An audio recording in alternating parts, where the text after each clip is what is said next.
Okay. So நான் இப்போ என்னன்னா, என்னோட சிஸ்டம்ல இருந்து வெளியே வரேன்னா நெட்வொர்க் ரொம்ப ஸ்லோவா இருக்கு. எங்கேயாவது உங்களுக்கு கேட்கல அப்படின்னா எனக்கு கொஞ்சம் இன்டிமேட் பண்ணுங்க.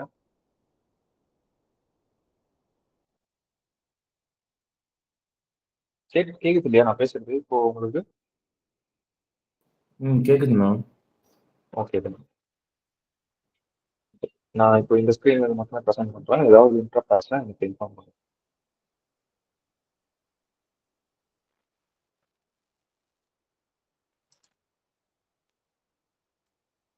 ஓகே.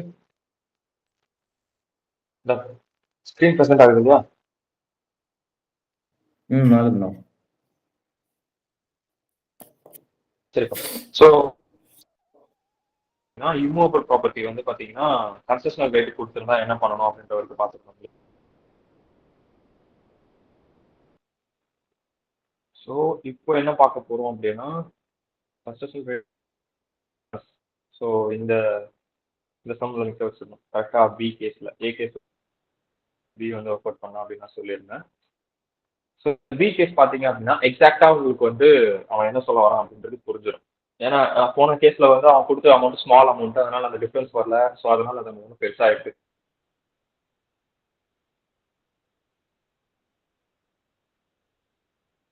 இந்த சம்பளம் உங்களுக்கு எக்ஸாக்டா கொடுத்துரும். Okay. So as on 10/2/2000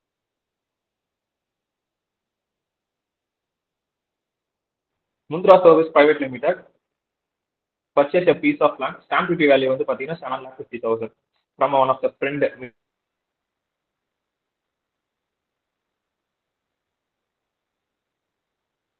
company என்ன பண்ணிருக்குன்னா ஒன் ஆஃப் த ஃப்ரெண்ட், அவங்களோட ஃப்ரெண்ட் மீட்டா ஆஃப் த டேரக்டர் தான். That's why they called as a friend. Okay. Against consideration 3,90,000 7,50,000 உள்ள ஸ்டாம்ப் டியூட்டி வேல்யூல ஒரு லேண்டை 3 lakh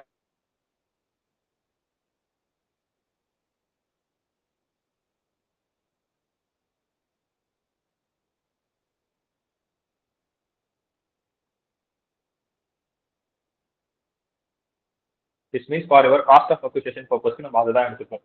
on 10/4/2000 நான் ரொம்ப லேக் ஆகுதுண்ணா உங்க ஆடியோ.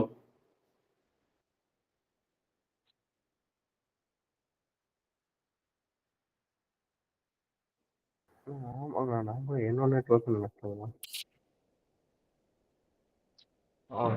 இங்க நெட்வொர்க் கொஞ்சம் கம்மியா தான் கிடைக்குது, அதனால தான் பிரச்சனை. இப்போ கரெக்டா இருக்கா? இப்போ கொஞ்சம் ஓகேங்களா? ஒரே நிமிஷம். திருப்பி வைப்பேன் இந்த போன், எனக்கு தெரியல.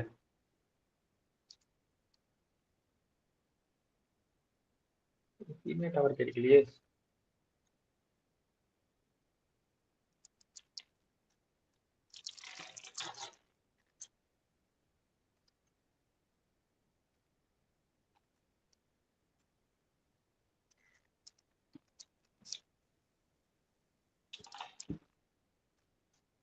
இப்போ ஓகேவா இருக்கா? ஓகேண்ணா. ஓகே. மறுபடியும் அப்படியே ஆகும்னு நினைக்கிறேன். பட் டெஸ்ட் பண்ணி பார்ப்பாங்களே அது. ஸோ ஃபர்ஸ்ட்ல இருந்து நான் மறுபடியும் படிக்கிறேன். As on 10/2/2024, which means February 2024-25, Mundra Service Private Limited purchased a piece of land. Okay. So அவங்க லேண்ட் பர்ச்சேஸ் பண்ணிருக்காங்க. யாருக்கிட்டனா one of the friend Mitta. அந்த மிட்டா அப்படின்றவங்க அவங்களுக்கு எப்படி ஃப்ரெண்ட் மீன்ஸ் அவங்க director of the company. So அவங்க கிட்ட இருந்து பர்ச்சேஸ் பண்ணி கம்பெனி 7,50,000 மதிப்புள்ள ஒரு வேல்யூ உள்ள ஒரு லேண்டை 3,90,000 வாங்கியிருக்காங்க. மிட்டா அதை எப்போ வாங்கியிருக்காங்க அப்படின்னு பாத்தீங்கன்னா 2000 வாங்கியிருக்காங்க. இயர் ஆஃப் 2000 25,000 வாங்கியிருக்காங்க. ஷேர் மார்க்கெட் வேல்யூ ஆஃப் 2001 எவ்வளோன்னு பாத்தீங்கன்னா 32,000. இப்போ நம்ம கேபிட்டல் கெயின் ப்ரொவிஷன் படி இருக்கக்கூடிய அமௌண்ட்டை கம்பேர் பண்ணி விச்செவரி சைடு இருக்கும். கரெக்டா? விச் மீன்ஸ் மார்க்கெட் வேல்யூ அப்போ இந்த இடத்துல விச்செவரி சைடு கான்செப்ட்ல 32,000 தான் நீங்க எடுத்துக்கணும். யாருக்கிட்ட? மிட்டா கிட்ட. இப்போ ஆன் 10/4/2025 அப்போ இது என்ன வருஷம்? 2025-26 இது. ஓகே. 24-25ல வாங்கி 25-26 வித்துருச்சு. The company are sold such land எவ்வளவுக்கு வித்திருக்கு? 10,75,000 ஸ்டாம்ப் டியூட்டி வேல்யூ 12 போது உங்களுக்கு என்னென்னலாம் தோணணும் அப்படின்னா, இப்போ முந்த்ரா சர்வீஸ் இது ஒரு பர்சன், இங்க ஒரு கம்பெனி மிட்டா மிட்டா ஒரு பர்சன், மூணாவதா ஒரு பர்சன் வந்து சேல் டு தேர்ட் பார்ட்டி, ஒரு தேர்ட் பார்ட்டிக்கும் அந்த கம்பெனி சேல் பண்ணுது. இப்போ இந்த 3 பர்சன் இன்வால்வ் ஆயிருக்காங்க. ஃபர்ஸ்ட் என்ன பண்றாங்க அப்படின்னா லேண்டை கம்பெனிக்கு கொடுக்குறாங்க, கன்செஷனல் ரேட்டுக்கு கொடுக்குறாங்க. கன்செஷனல் ரேட்னா மிட்டா கிட்ட கன்செஷனல் ரேட் எவ்வளவு வாங்கினாங்க? 3 lakhs வாங்கினாங்களே, 3,000 வாங்கினாங்களா? 3,90,000 வாங்கியிருக்காங்க. கரெக்டா ஆகும். ஆனா எவ்வளவு அந்த லேண்டோட மதிப்பு? 50,000. எவ்வளவு இதுக்கான டிஃபரன்ஸ் இப்போ அப்படின்னு பார்த்தோம் அப்படின்னா 10,000. சரி இப்போ 3,60,000 டிஃபரன்ஸ். ஓகேவா? ஸோ இந்த 3,60,000 டிஃபரன்ஸ் வந்து இது டிஃபரன்ஸ் அமௌண்ட். இப்போ இந்த டிஃபரன்ஸ் அப்படிங்கிறது கிஃப்டா போன கணக்கு தான். கரெக்டா? அப்போ 50,000ல தான் இருக்கு.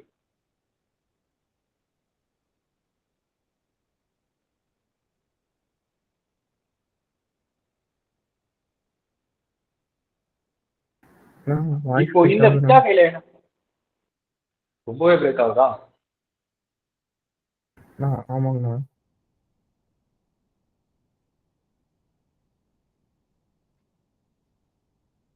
ஒரே நிமிஷம்.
ஸோ அதனால ஒய்ஃபை தரமாட்டேன்னு சொல்லிட்டாண்டா. ஒரே நிமிஷம்.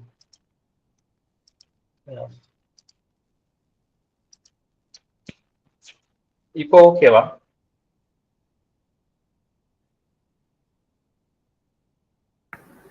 ஓகேண்ணா. நார்மலாக தான் அதுன்னு நினைக்கிறேன்.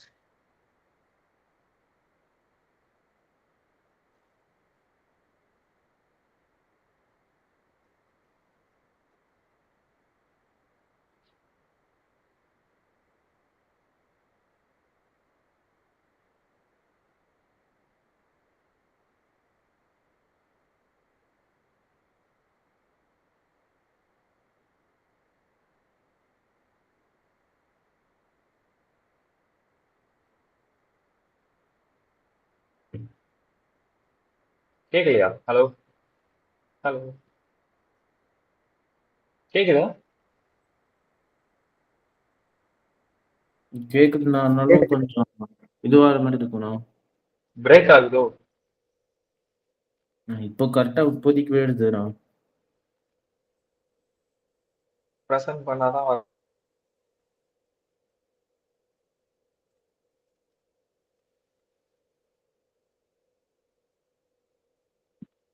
இப்போ ஸ்க்ரீன் ப்ரெசென்ட் ஆகுதா? வாய்ஸ் கேக்குதா?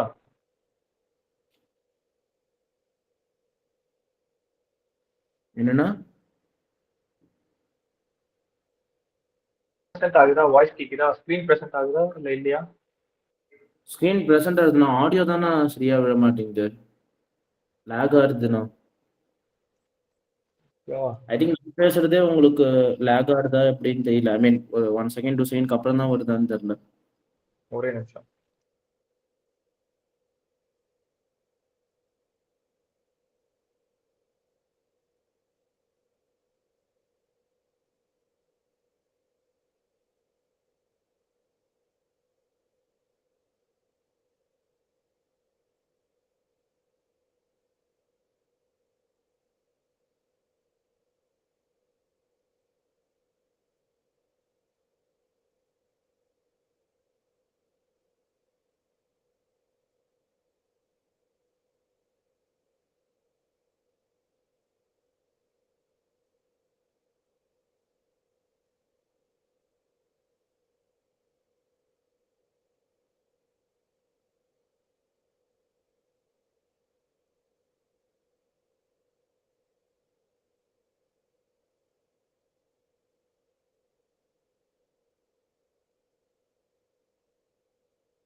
இப்போ கேக்குதா?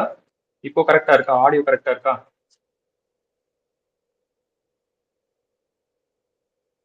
இப்பயும் ஆடியோ அப்படிதான் வருதா? ஓகேண்ணா, பட் ஆனால் ரொம்ப உள்ள இருந்து கேட்குதுண்ணா. கொஞ்சம் ராக் சவுண்டா ஸ்டார் பேசு. இப்போ ஓகே. புரியல. ராக் இப்போ ஸ்டார் ஓகேவா? மோடு. ஒய்ஃபை கிடைக்காம நாங்க சின்ன சாவுடுறவங்க நானே சவுந்துட்டு இருக்கேன். விடா. அந்த போட்டோ சரி, பாருங்க. இருடா, அந்த போட்டோ முதல்ல அந்த ரொம்ப பழைய ஐடியா அது அப்படியே இருக்கு. சேஞ்ச் பண்றேன். நல்லா இருக்குண்ணா அது. சரி சரி, கலாய்க்காத. சோ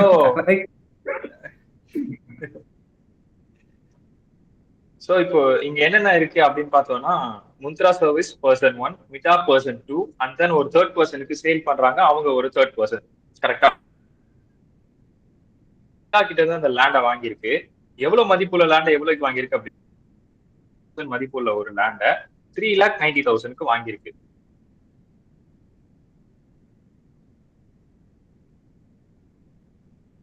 என்னன்னா இந்த வே ஆஃப் கிஃப்ட் மாதிரி தான்.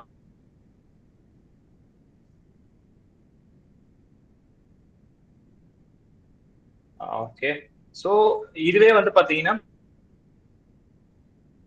போது 5 லேக் இந்த 50,000 தாண்டி இருக்கா அப்படின்னு கேட்டா, எஸ் அப்கோர்ஸ் மோர் தென் 50,000 மேல இருக்கு. யார் கையில போய் டாக்ஸபிள் ஆகும் அப்படின்னா, முந்த்ரா சர்வீஸ் கையில போயிட்டு அந்த டிஃபரன்ஸ் போய் டாக்ஸபிள் ஆயிடும்.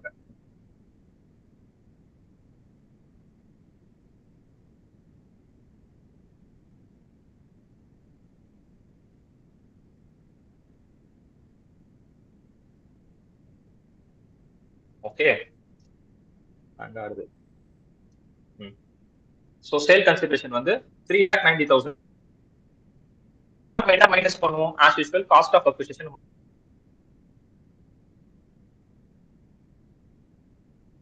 ஸோ 2000ல வாங்கியிருக்காங்க அப்படின்னா நம்ம என்னங்க பார்த்தோம்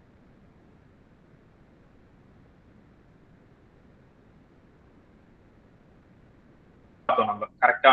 2001ல வந்து அதோட வேல்யூ சேவரிஸ் ஹையர் வேல்யூ. ஆமாலா நீங்க சென்டென்ஸ் பேசினா ஃபர்ஸ்ட் 2 வார்த்தை கேட்கறது, நடுவுல அப்புறம் எதுவும் கேட்கலண்ணா. அப்புறம் லாஸ்ட்ல 8ல கேட்கறது. ஆமாண்ணா, நான் கூட ஏன் பிரச்சனை போல நான் பார்த்துக்கிறேன். Wifi problem. ஸ்கிரீன் ஷேரிங் கரெக்டா வருதுண்ணா, ஆடியோ மட்டும்தான் ப்ராப்ளமா இருக்கு.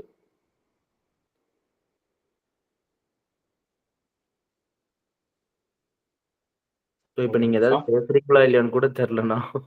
இல்ல நான் எதுவும் பேசல. இப்போ நீங்க பேசலன்னு சொல்ற வரைக்கும் தானே வருது, அதுக்கப்புறம் வரல.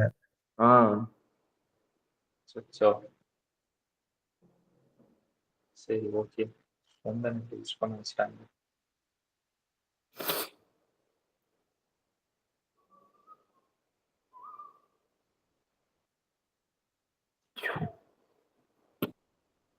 இப்ப எனக்கு தெரிஞ்ச ஆடியோ கரெக்டா இருக்கும்னு நினைக்கிறேன். இப்பயும் வரலையோ? இப்போ ஓகே இல்ல? இப்போ கரெக்டா வர மாதிரி தான் எனக்கு ஃபீல் ஆகுது. நான் பேசணும்னே வருது. இப்போ ஓகேண்ணா. இப்போ ஓகேண்ணா. Okay okay. இப்போ ஸ்கிரீன் பிரசன்ட் ஆகுது, லேக் ஆகும் நினைக்கிறேன் அடுத்து. சரி, ஓகே. ஸோ இப்போ என்னன்னு பாத்தீங்கன்னா எங்க விட்டோம்? ஓகே. ஸோ இந்த ஃபேர் மார்க்கெட் வேல்யூ வந்து பாத்தீங்கன்னா 2001ல வந்து 32,000 இருக்கு, 2000ல வந்து 25,000 இருக்கு. ஸோ ரெண்டுத்தையும் கம்பேர் பண்ணி விச்செவர் இஸ் ஹையர்ல 32,000 நம்ம எடுத்தோம். ஓகேவா? ஸோ இப்போ இந்த 32,000 தான் கொண்டு வந்து நம்ம காஸ்ட் ஆஃப் அக்விசிஷன் அப்படின்னு வைக்கணும். Okay. So cost of acquisition அப்படின்னும் போது இண்டெக்ஸ்ட் காஸ்ட் ஆஃப் அக்விசிஷன் வரும் 32,000 டிவைடட் பை 2001ஓட இண்டெக்ஸ் நம்மளுக்கு எவ்வளோ 100 இன்டூ இந்த எப்போ எந்த வருஷத்துல முந்த்ரா சர்வீஸ்க்கு அவங்க கொடுத்துருக்காங்கப்பா? 2024ல 24 இண்டெக்ஸ், விச் மீன்ஸ் அதோட ப்ரீவியஸ் இயர்க்கான இண்டெக்ஸ் 2023-24 எவ்வளவு இருந்துச்சு? 365 348. ஓகேவா? So 348 into 348. சோ இதுதான் உங்களுக்கு காஸ்ட் ஆஃப் அக்விசிஷன். இந்த காஸ்ட் ஆஃப் அக்விசிஷனை மைனஸ் பண்ணி பேலன்ஸ் இருக்க வேல்யூ நீங்க என்ன பண்ணுவீங்க? கேபிட்டல் கெயின் சொல்லி யார் கையில டாக்ஸபிள் பண்ணுவீங்க? மெட்டா கையில டாக்ஸபிள் பண்ணுவீங்க. கரெக்டா? இப்போ உங்களுக்கு என்னென்ன ஆயிடுச்சு அப்படின்னு பாத்தீங்கன்னா ஐஎஃப்ஓஎஸ் கீழே எவ்வளவு டாக்ஸபிள் ஆகணும், முத்ரா சர்வீஸ் கீழே அந்த டிஃபரன்ஸ் அது தெரிஞ்சிருச்சு. அது போக மிட்டா கையில எவ்வளவு டாக்ஸபிள் ஆகணும், கேபிட்டல் கெயின் கீழே அதுவும் தெரிஞ்சிருச்சு. இப்போ என்னன்னா முத்ரா சர்வீஸ் வந்து இந்த தேர்ட் பர்சனுக்கு மறுபடியும் சேல் பண்ணிருக்காங்க. கரெக்டா? முத்ரா வந்து மறுபடியும் இந்த இடத்துல இந்த தேர்ட் பர்சனுக்கு சேல் பண்ணிருக்காங்க. இப்போ இந்த தேர்ட் பர்சனுக்கு சேல் பண்ணும்போது முத்ரா கையில இப்போ கேபிட்டல் கெயின் ரைஸ் ஆகும். எவ்வளவுக்கு அவங்க சேல் பண்ணிருக்காங்க முத்ரா சர்வீஸ் அப்படின்னு பாத்தீங்கன்னா ஐ ஹோப் 17,50,000 என்னமோ 12,50,000 மதிப்புள்ள ஒரு லேண்ட 10,75,000க்கு சேஞ்ச் பண்ணிருக்காங்க. விச் மீன்ஸ் கன்சிடரேஷனை கொடுத்துருக்காங்க. 10,75,000 12,50,000. கரெக்டா? சோ இதுல ஃபர்ஸ்ட் 50C அப்ளிகபிள் பண்ணி பார்ப்போம். 50C அப்ளிகபிள் பண்ணோம் அப்படின்னா இதுல 10% எவ்வளவுப்பா? 10,75,000.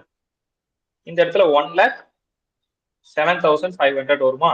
0,05,12,18 அகைன் 1 1.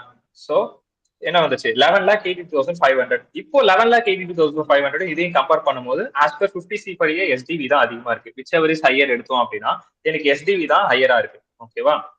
சோ எஸ்டிவி ஹையரா இருக்கு அப்படின்னும் போது நான் டைரக்டா 12,50,000 தான் நான் எடுத்துப்பேன். அப்போ 12,50,000 தான் என்னோட என்னது சேல் கன்சிடரேஷன். யாருக்கு? முத்ராக்கு. முத்ரா வந்து அந்த தேர்ட் பர்சன் கிட்ட வித்தாங்க இல்லையா? அது நான் காஸ்ட் ஆஃப் அக்விசிஷனா இப்ப நான் என்ன எடுப்பேன் அப்படின்னு பாத்தீங்கன்னா நான் ரெண்டுத்துக்குமே டாக்ஸ் கட்டுறேன். டிஃபரன்ஷியலுக்கும் டாக்ஸ் கட்டியிருக்கேன், அந்த பேயபிளுக்கும் டாக்ஸ் கட்டியிருக்கேன். அப்போ நான் ரெண்டுத்தையும் சேர்த்து 7,50,000 ஸ்டாம்ப் டியூட்டி வேல்யூ தான் நான் எடுத்துக்கணும். புரியுதா? விச் மீன்ஸ் முத்ரா சர்வீஸ் பொறுத்த வரைக்கும் என்ன பண்ணிருக்கு? டிஃபரன்ஸுக்கும் டாக்ஸ் பே பண்ணிருக்கு. டிஃபரன்ஸ் எவ்வளோ? 3,60,000. அந்த டிஃபரன்ஸுக்கு டாக்ஸ் பே பண்ணிருக்கு.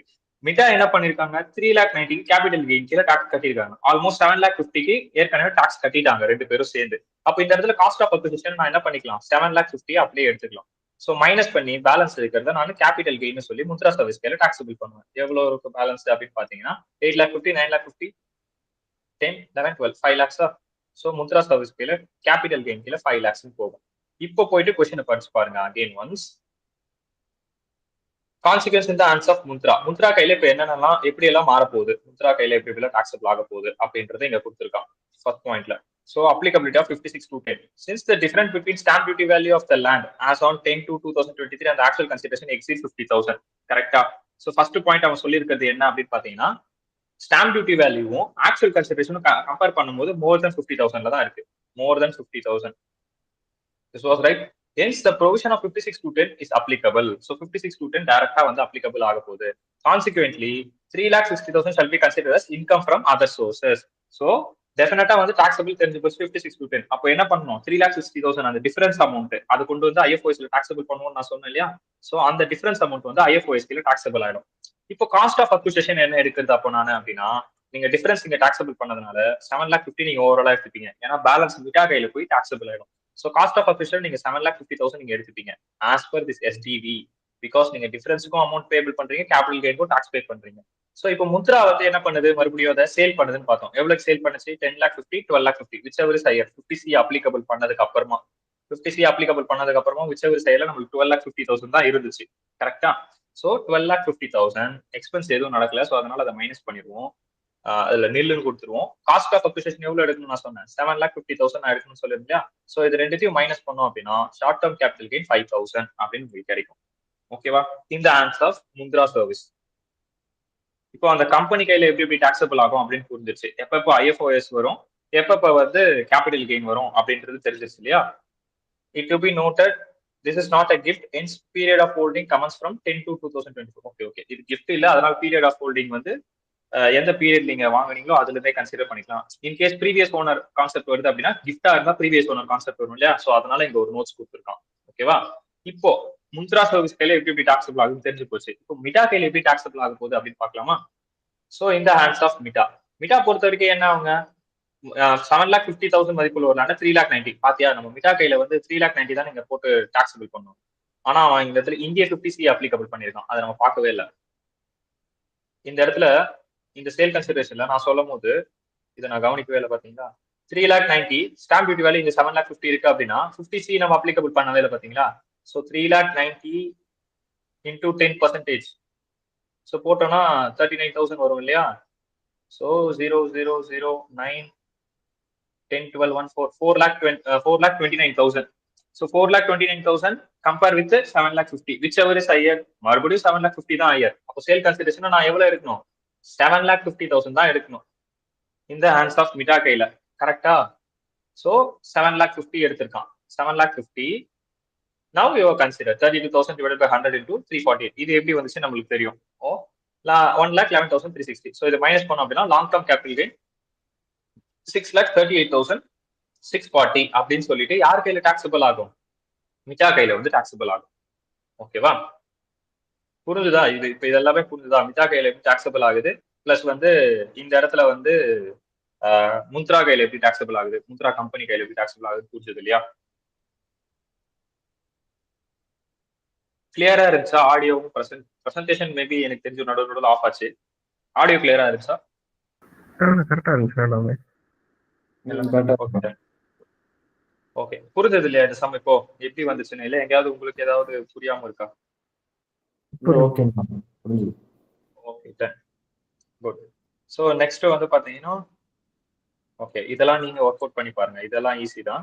நான் இந்த எக்ஸாம்பிள் தான் என் பிபிடில கொடுத்துருப்பேன். ஸோ இது ஹோம் ஒர்க்கு, இது ஹோம் ஒர்க். ஏன்னா நீங்க இந்த ஒரு சம் பாத்துட்டீங்க அப்படின்னாலே உங்களுக்கு ஐஎஃப்ஓஎஸ்ல எங்க டாக்ஸபிள் ஆகுது, கேபிட்டல் கெயின் எப்படி அஃபெக்ட் ஆகுதுன்னு உங்களுக்கு புரிஞ்சிடும். இந்த முத்ரா சர்வீஸையும் பிளஸ் வந்து மிட்டா எப்படி அவங்க ரெண்டு பேருக்கு எப்படி டாக்ஸபிள் ஆகுது அப்படின்னு நீங்க தெரிஞ்சுட்டாலே ஓகேவா. ஸோ நெக்ஸ்ட் கான்சிக்யூட்டிவ் ஆன்சர் ஃப்ரீயா. ஓகே, ஸோ அடுத்து இப்போ இந்த லெவல் வரைக்கும் நம்ம மூவபிள் ப்ராப்பர்ட்டி வரைக்கும் தான் இருக்கும். ஓகேவா. ஸோ சாரி, இம்மூவபிள் ப்ராப்பர்ட்டி இருக்கும். So immovable property up to this point we completed. So next topic is movable property. So இவ்வளவு நேரம் லேண்ட் அண்ட் பில்டிங்க்கு வச்சிருந்தா எப்படி நம்ம டாக்ஸபிள் பண்ணுவோம் அப்படின்னு பார்த்தோம் இல்லையா. இப்போ மூவபிள் ப்ராப்பர்ட்டிக்கும் சேம் தான்.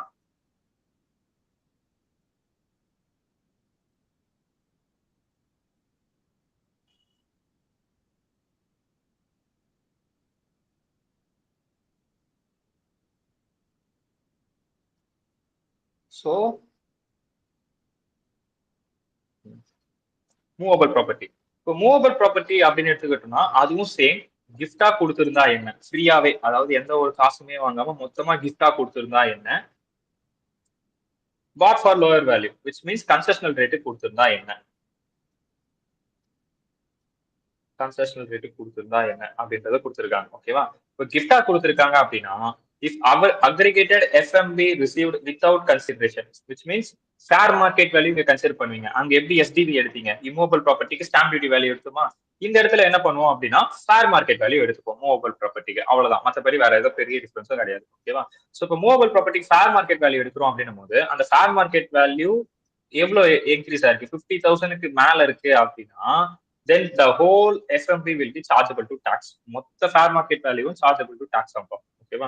சோ அது அப்படியே சார்ஜபிள் பண்ணிடுவாங்க மோர் தென் 50,000 இருந்துச்சுன்னா. அதே கான்செப்ட் தான். அங்க எஸ்டிவி எப்படி மோர் தென் 50,000 இருந்துச்சுன்னா மொத்த எஸ்டிவியும் தூக்கிட்டு வந்து டாக்ஸ் பண்ணோம். அதே கான்செப்ட் தான் இங்கேயும். ஓகேவா? அடுத்து in case bought for lower value, lower வேல்யூக்கு நம்ம வாங்கியிருக்கோம் அப்படின்னா if movable property is receive for a consideration less than FMV by an amount exceeding 50,000, the difference is chargeable to tax. The same here. இப்போ movable property receive பண்ணிருக்கோம், fair market value விட கம்மியா receive பண்ணிருக்கோம். இப்போ for example fair market value வந்து ஒரு 8 lakhs இருக்குன்னு வச்சுப்போம். நம்ம ரிசீவ் பண்ணது வந்து பாத்தீங்கன்னா ஒரு 4 lakhs இருக்குன்னு வச்சுப்போம். டிஃபரன்ஸ் எடுங்க, டிஃபரன்ஸ் எவ்வளோ, 4 lakhs. ஸோ தென் இப்போ எக்ஸிடிங் 50,000 தாண்டி இருக்கா, டிஃபரன்ஸ் வந்து 4 lakhs தான். எஸ் அஃப்கோர்ஸ் மோர் தென் 50,000 தான் இருக்கு. நம்மளுக்கு 50,000 லிமிட். ஸோ மோர் தென் 50,000 தான் இருக்கு. அப்போ இந்த 4 lakhs என்ன பண்ணிக்கலாம், டாக்ஸபிள் பண்ணிக்கலாம். அந்த டிஃபரன்ஸ் தூக்கிட்டு வந்து நீங்க டாக்ஸபிள் பண்ணிக்கோங்க ஐஎஃப்ஓஎஸ் கீழ அப்படின்னு சொல்லிட்டான். அதே சேம் கான்செப்ட் இமூவபிள்ல என்ன நடந்துச்சோ அதே தான் மூவபிள்லயே நடக்கும். ஓகேவா? இது 8 lakh minus 5 lakh வச்சு சொல்லுங்க. 8 lakhs minus 5 lakhs ஆகும். இங்க 5 lakhsக்கு நீங்க கொடுத்துருக்கீங்க 8 லட்சத்துக்கு மதிப்புள்ள ஒண்ணு, கரெக்டா? ஆமாண்ணா. அப்போ 3 lakhs பேலன்ஸ் டிஃபரன்ஸ். இப்போ 3 lakhs பேலன்ஸ் டிஃபரன்ஸ் டாக்ஸபிள் ஆகும் அப்படின்னா இதுவும் 3 lakhs மோர் தென் 50,000 தான். ஸோ மோர் தென் 50,000 இந்த 3 lakhs ஐஎஃப்ஓஎஸ் கீழ டாக்ஸபிள் ஆகும். அப்படி ஓகே, அந்த அந்த டிஃபரன்ஸ் தான் நம்ம அடுத்து வந்து பாத்துக்கிறோம். ஐஎஃப்ஓஎஸ் கீழ எடுத்துக்கணும். ஐஎஃப்ஓஎஸ் கீழ அந்த டிஃபரன்ஸ் மட்டும் தான் எடுத்துக்கணும். கேபிட்டல் கெயின் கீழ போகும்போது வேற வேற மாதிரி டாக்ஸபிள் ஆகும். ஓகே ஓகேங்களா? இப்போ நீங்க அந்த இம்மூவபிள் ப்ராப்பர்ட்டி பாத்தீங்கன்னா உங்களுக்கு டபுள் டாக்ஸ் ஆகுற மாதிரி ஃபீல் ஆகும். டபுள் டாக்ஸ் ஃபீல் ஆகும்ல, அதான் நடக்குதுங்க. இங்க என்ன நடக்குதுன்னா முத்ரா கையில வந்து 3,60,000 டிஃபரன்ஸ் டாக்ஸபிள் ஆயிடுச்சு, கரெக்டா? விச் மீன்ஸ் 7,50,000 மதிப்புள்ள லேண்ட ஒரு 3,90,000 கொடுத்ததுனால முத்ரா கையில வந்து 3,60,000 டிஃபரன்ஸ் நீங்க டாக்ஸ் பண்ணிட்டீங்க. ஆனா இங்க மிட்டா பாத்தீங்கன்னா மறுபடியும் 7,50,000 தான் இங்க டாக்ஸ் கட்டுவாங்க. பாத்தீங்களா? 3,90,000 டாக்ஸ் கட்ட மாட்டாங்க, 7,50,000 தான் இங்க டாக்ஸ் கட்டிருப்பாங்க.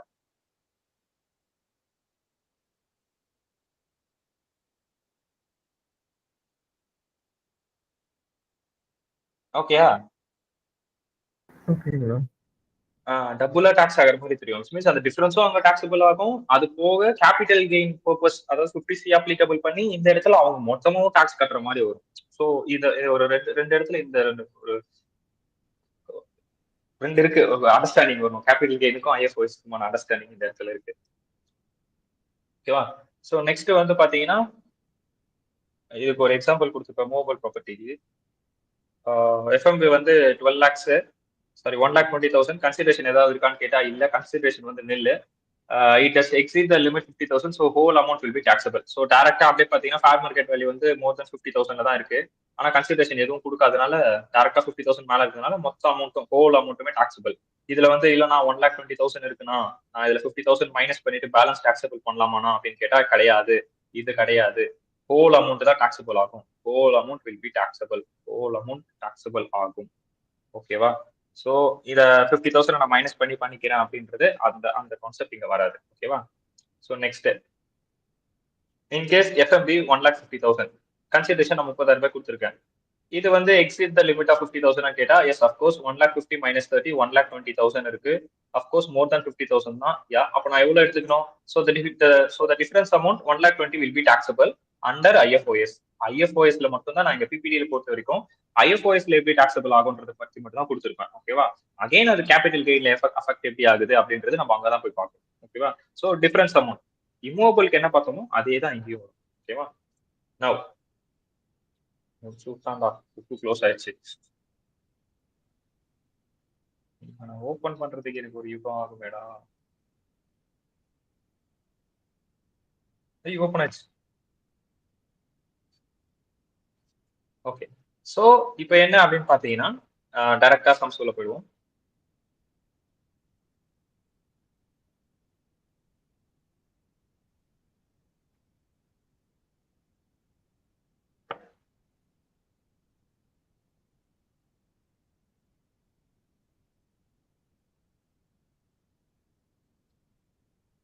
சந்தோஷமா இருந்தது.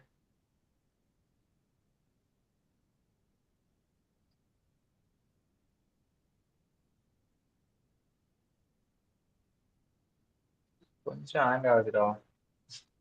நெட்வொர்க்னாலயா என்னன்னு தெரியல.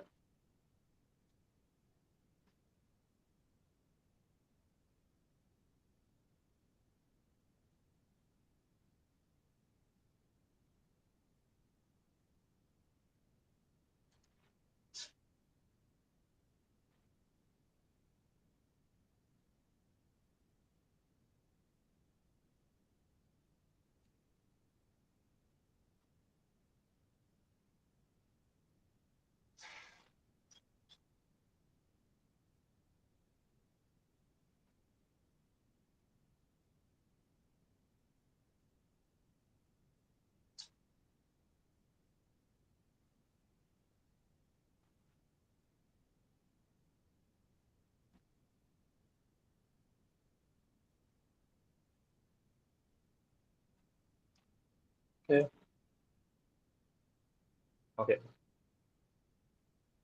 கரெக்டா இருக்கு.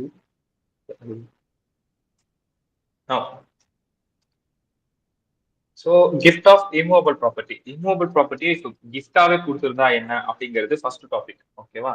கிஃப்டா கொடுத்துருக்காங்க அப்படின்னா உங்களுக்கு டக்குனு மைண்ட்ல என்ன வரணும் அப்படின்னா 50,000 தாங்கினா ஹோல் வேல்யூமே வந்து நம்ம என்ன பண்ணிடுவோம், டாக்ஸபிள் பண்ணிடுவோம் அப்படின்றது மட்டும் நம்ம மைண்ட்ல வந்தா போதும். ஓகேவா? So first A case. As on 1/1/2024, Narendra received gold necklace. Gold necklace is a movable property. அவன் வந்து மூவபிள் ப்ராப்பர்ட்டி கொடுக்க மாட்டான் உங்களுக்கு. இந்த மாதிரி கோல்டு, ஷேர்ஸ், லேண்ட், பில்டிங் இந்த மாதிரி தான் சொல்லுவான். ஒன்னு இம்மூவபிள் ப்ராப்பர்ட்டி நமக்கு ஞாபகம் இருந்தா அதர் தன் இம்மூவபிள் ப்ராப்பர்ட்டி மற்றதெல்லாம் மூவபிள் அந்த மாதிரி ஞாபகம் வச்சுக்கலாம். இம்மூவபிள் எது வரப்போகுது, லேண்ட், பில்டிங் இந்த மாதிரி விஷயம் தான் இம்மூவபிள் வரப்போகுது. ஸோ ஆட்டோமேட்டிக்கா உங்களுக்கு தெரிஞ்சிடும். அது ஞாபகம் இருந்தா இது நம்ம திங்க் பண்ணிக்க வேண்டாம் மூவபிள் எதுவா இருக்கும் அப்படின்னு. அப்படி இல்லைன்னா அந்த ஜேபி தாஸ் எஸ்பி இது ஞாபகம் இருக்கட்டும். ஓகேவா? ஸோ இந்த மாதிரி ஞாபகம் வச்சுக்கிட்டீங்க அப்படின்னா then movable property easy. Gold necklace எவ்வளோப்பா, 1,85,000 from Vivek without any consideration. அவ்வளவுதான், மொத்த வேல்யூ டாக்ஸபிள் பண்ண வேண்டியதான். Since star market value exceed 50,000 then the provision is applicable. Consequently 56/10 வந்து அப்ளிகபிள் ஆகும். 56/10 ஓகேவா, அப்ளிகபிள் ஆகும். Whole 1,85,000 shall be taxable at income from other sources. Income from other சோர்சஸ்ல மொத்த அமௌண்ட் டாக்ஸபிள் ஆயிடும் 1,85,000. ஓகேங்களா? அடுத்து cost of acquisition that's necklace. இப்போ காஸ்ட் ஆஃப் அக்விசிஷன் அந்த நெக்லஸ்க்கு எவ்வளவா இருக்கும்? இன் கேஸ் யாரு நரேந்தர் வந்து மறுபடியும் அந்த நெக்லஸ் வித்தாருன்னா, ஓகேவா, நரேந்தர் மறுபடியும் ஃபர்தரா அந்த நெக்லஸ் விற்கிறாரு அப்படின்னா அப்போ அவருக்கு காஸ்ட் ஆஃப் அக்விசிஷன் நம்ம சொல்லணும்ல. எவ்வளவு காஸ்ட் ஆஃப் அக்விசிஷன் சொல்லிக்கலாமா? 56/10 நீங்க எவ்வளவு எடுத்தீங்க, 1,85,000 டாக்ஸ் கட்டினீங்க இல்லையா, அதுவே உங்களோட காஸ்ட் ஆஃப் அக்விசிஷனா எடுத்துக்கங்க. பீரியட் ஆஃப் ஹோல்டிங் எப்போ இருந்து கமெண்ட்ஸ் ஆகுமா, அவர் எப்போ ரிசீவ் பண்ணாரோ அந்த டைம்ல இருந்து கமெண்ட்ஸ் ஆகும். விச் மீன்ஸ் இது ரெண்டு பாயிண்ட்டுமே, செகண்ட் பாயிண்ட் தேர்ட் பாயிண்ட்டுமே ஃபர்தர் சேல்ஸ் பை நரேந்திரா. ஃபர்தரா நரேந்திரா சேல் பண்ணாரு அப்படின்னா, ஃபர்தர் சேல் பை நரேந்திரா, ஓகேவா? ஸோ அவர் ஃபர்தரா சேல் பண்ணாரு அப்படின்னா இந்த ரெண்டு பாயிண்ட் அப்ளிகபிள் ஆகும். ஓகேவா? தென் விவேக் கையில் என்னப்பா டாக்ஸபிள் ஆகும்? Gift is not consider as transfer, nothing. Which means gift கன்சிடரேஷனே கிடையாதுங்க. கேபிட்டல் கெயின் மாறி இருக்கு, டிரான்ஸ்ஃபர் இருக்கு. மூணாவது என்ன கன்சிடரேஷன் வேணும்ல, as per capital gain definition என்ன நம்மளுக்கு, கேபிட்டல் கெயின் ரைஸ் ஆகணும்னா அது கேபிட்டல் அசெட்டா இருக்கணும், அது போக அது டிரான்ஸ்ஃபர் ஆயிருக்கணும், அது போக அதுக்கு கன்சிடரேஷன் ரிசீவ் பண்ணிருக்கணும். இந்த இடத்துல கன்சிடரேஷனே கிடையாது, வித்வுட் கன்சிடரேஷன். சோ அதனால இது என்னது, எந்த ஒரு எஃபெக்ட்டுமே விவேக் கையில இருக்காது அப்படின்னு சொல்லிட்டாங்க. ஓகேவா? So next B case. வேற ஏதாவது பெரிய கேஸ் ஏதாவது இருக்கா? 3,60,000 இயர்ஸ் ஓகே. ஷார்ட்ஸ் பத்தி கொடுத்துருக்கான், ஹோம்ஒர்க்கா வச்சுக்கோங்க.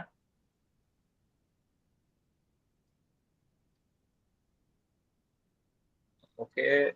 சோ இது வரைக்கும் ஃப்ரீயா கொடுத்துருந்தா என்ன அப்படின்றது மாதிரி இருக்கு. இங்க கன்செஷனல் ரேட்டுக்கு வாங்கியிருந்தா என்ன அப்படின்னு இருக்கு. சரி ஓகே, நம்ம இந்த கன்செஷனல் ரேட் பார்ப்போம்.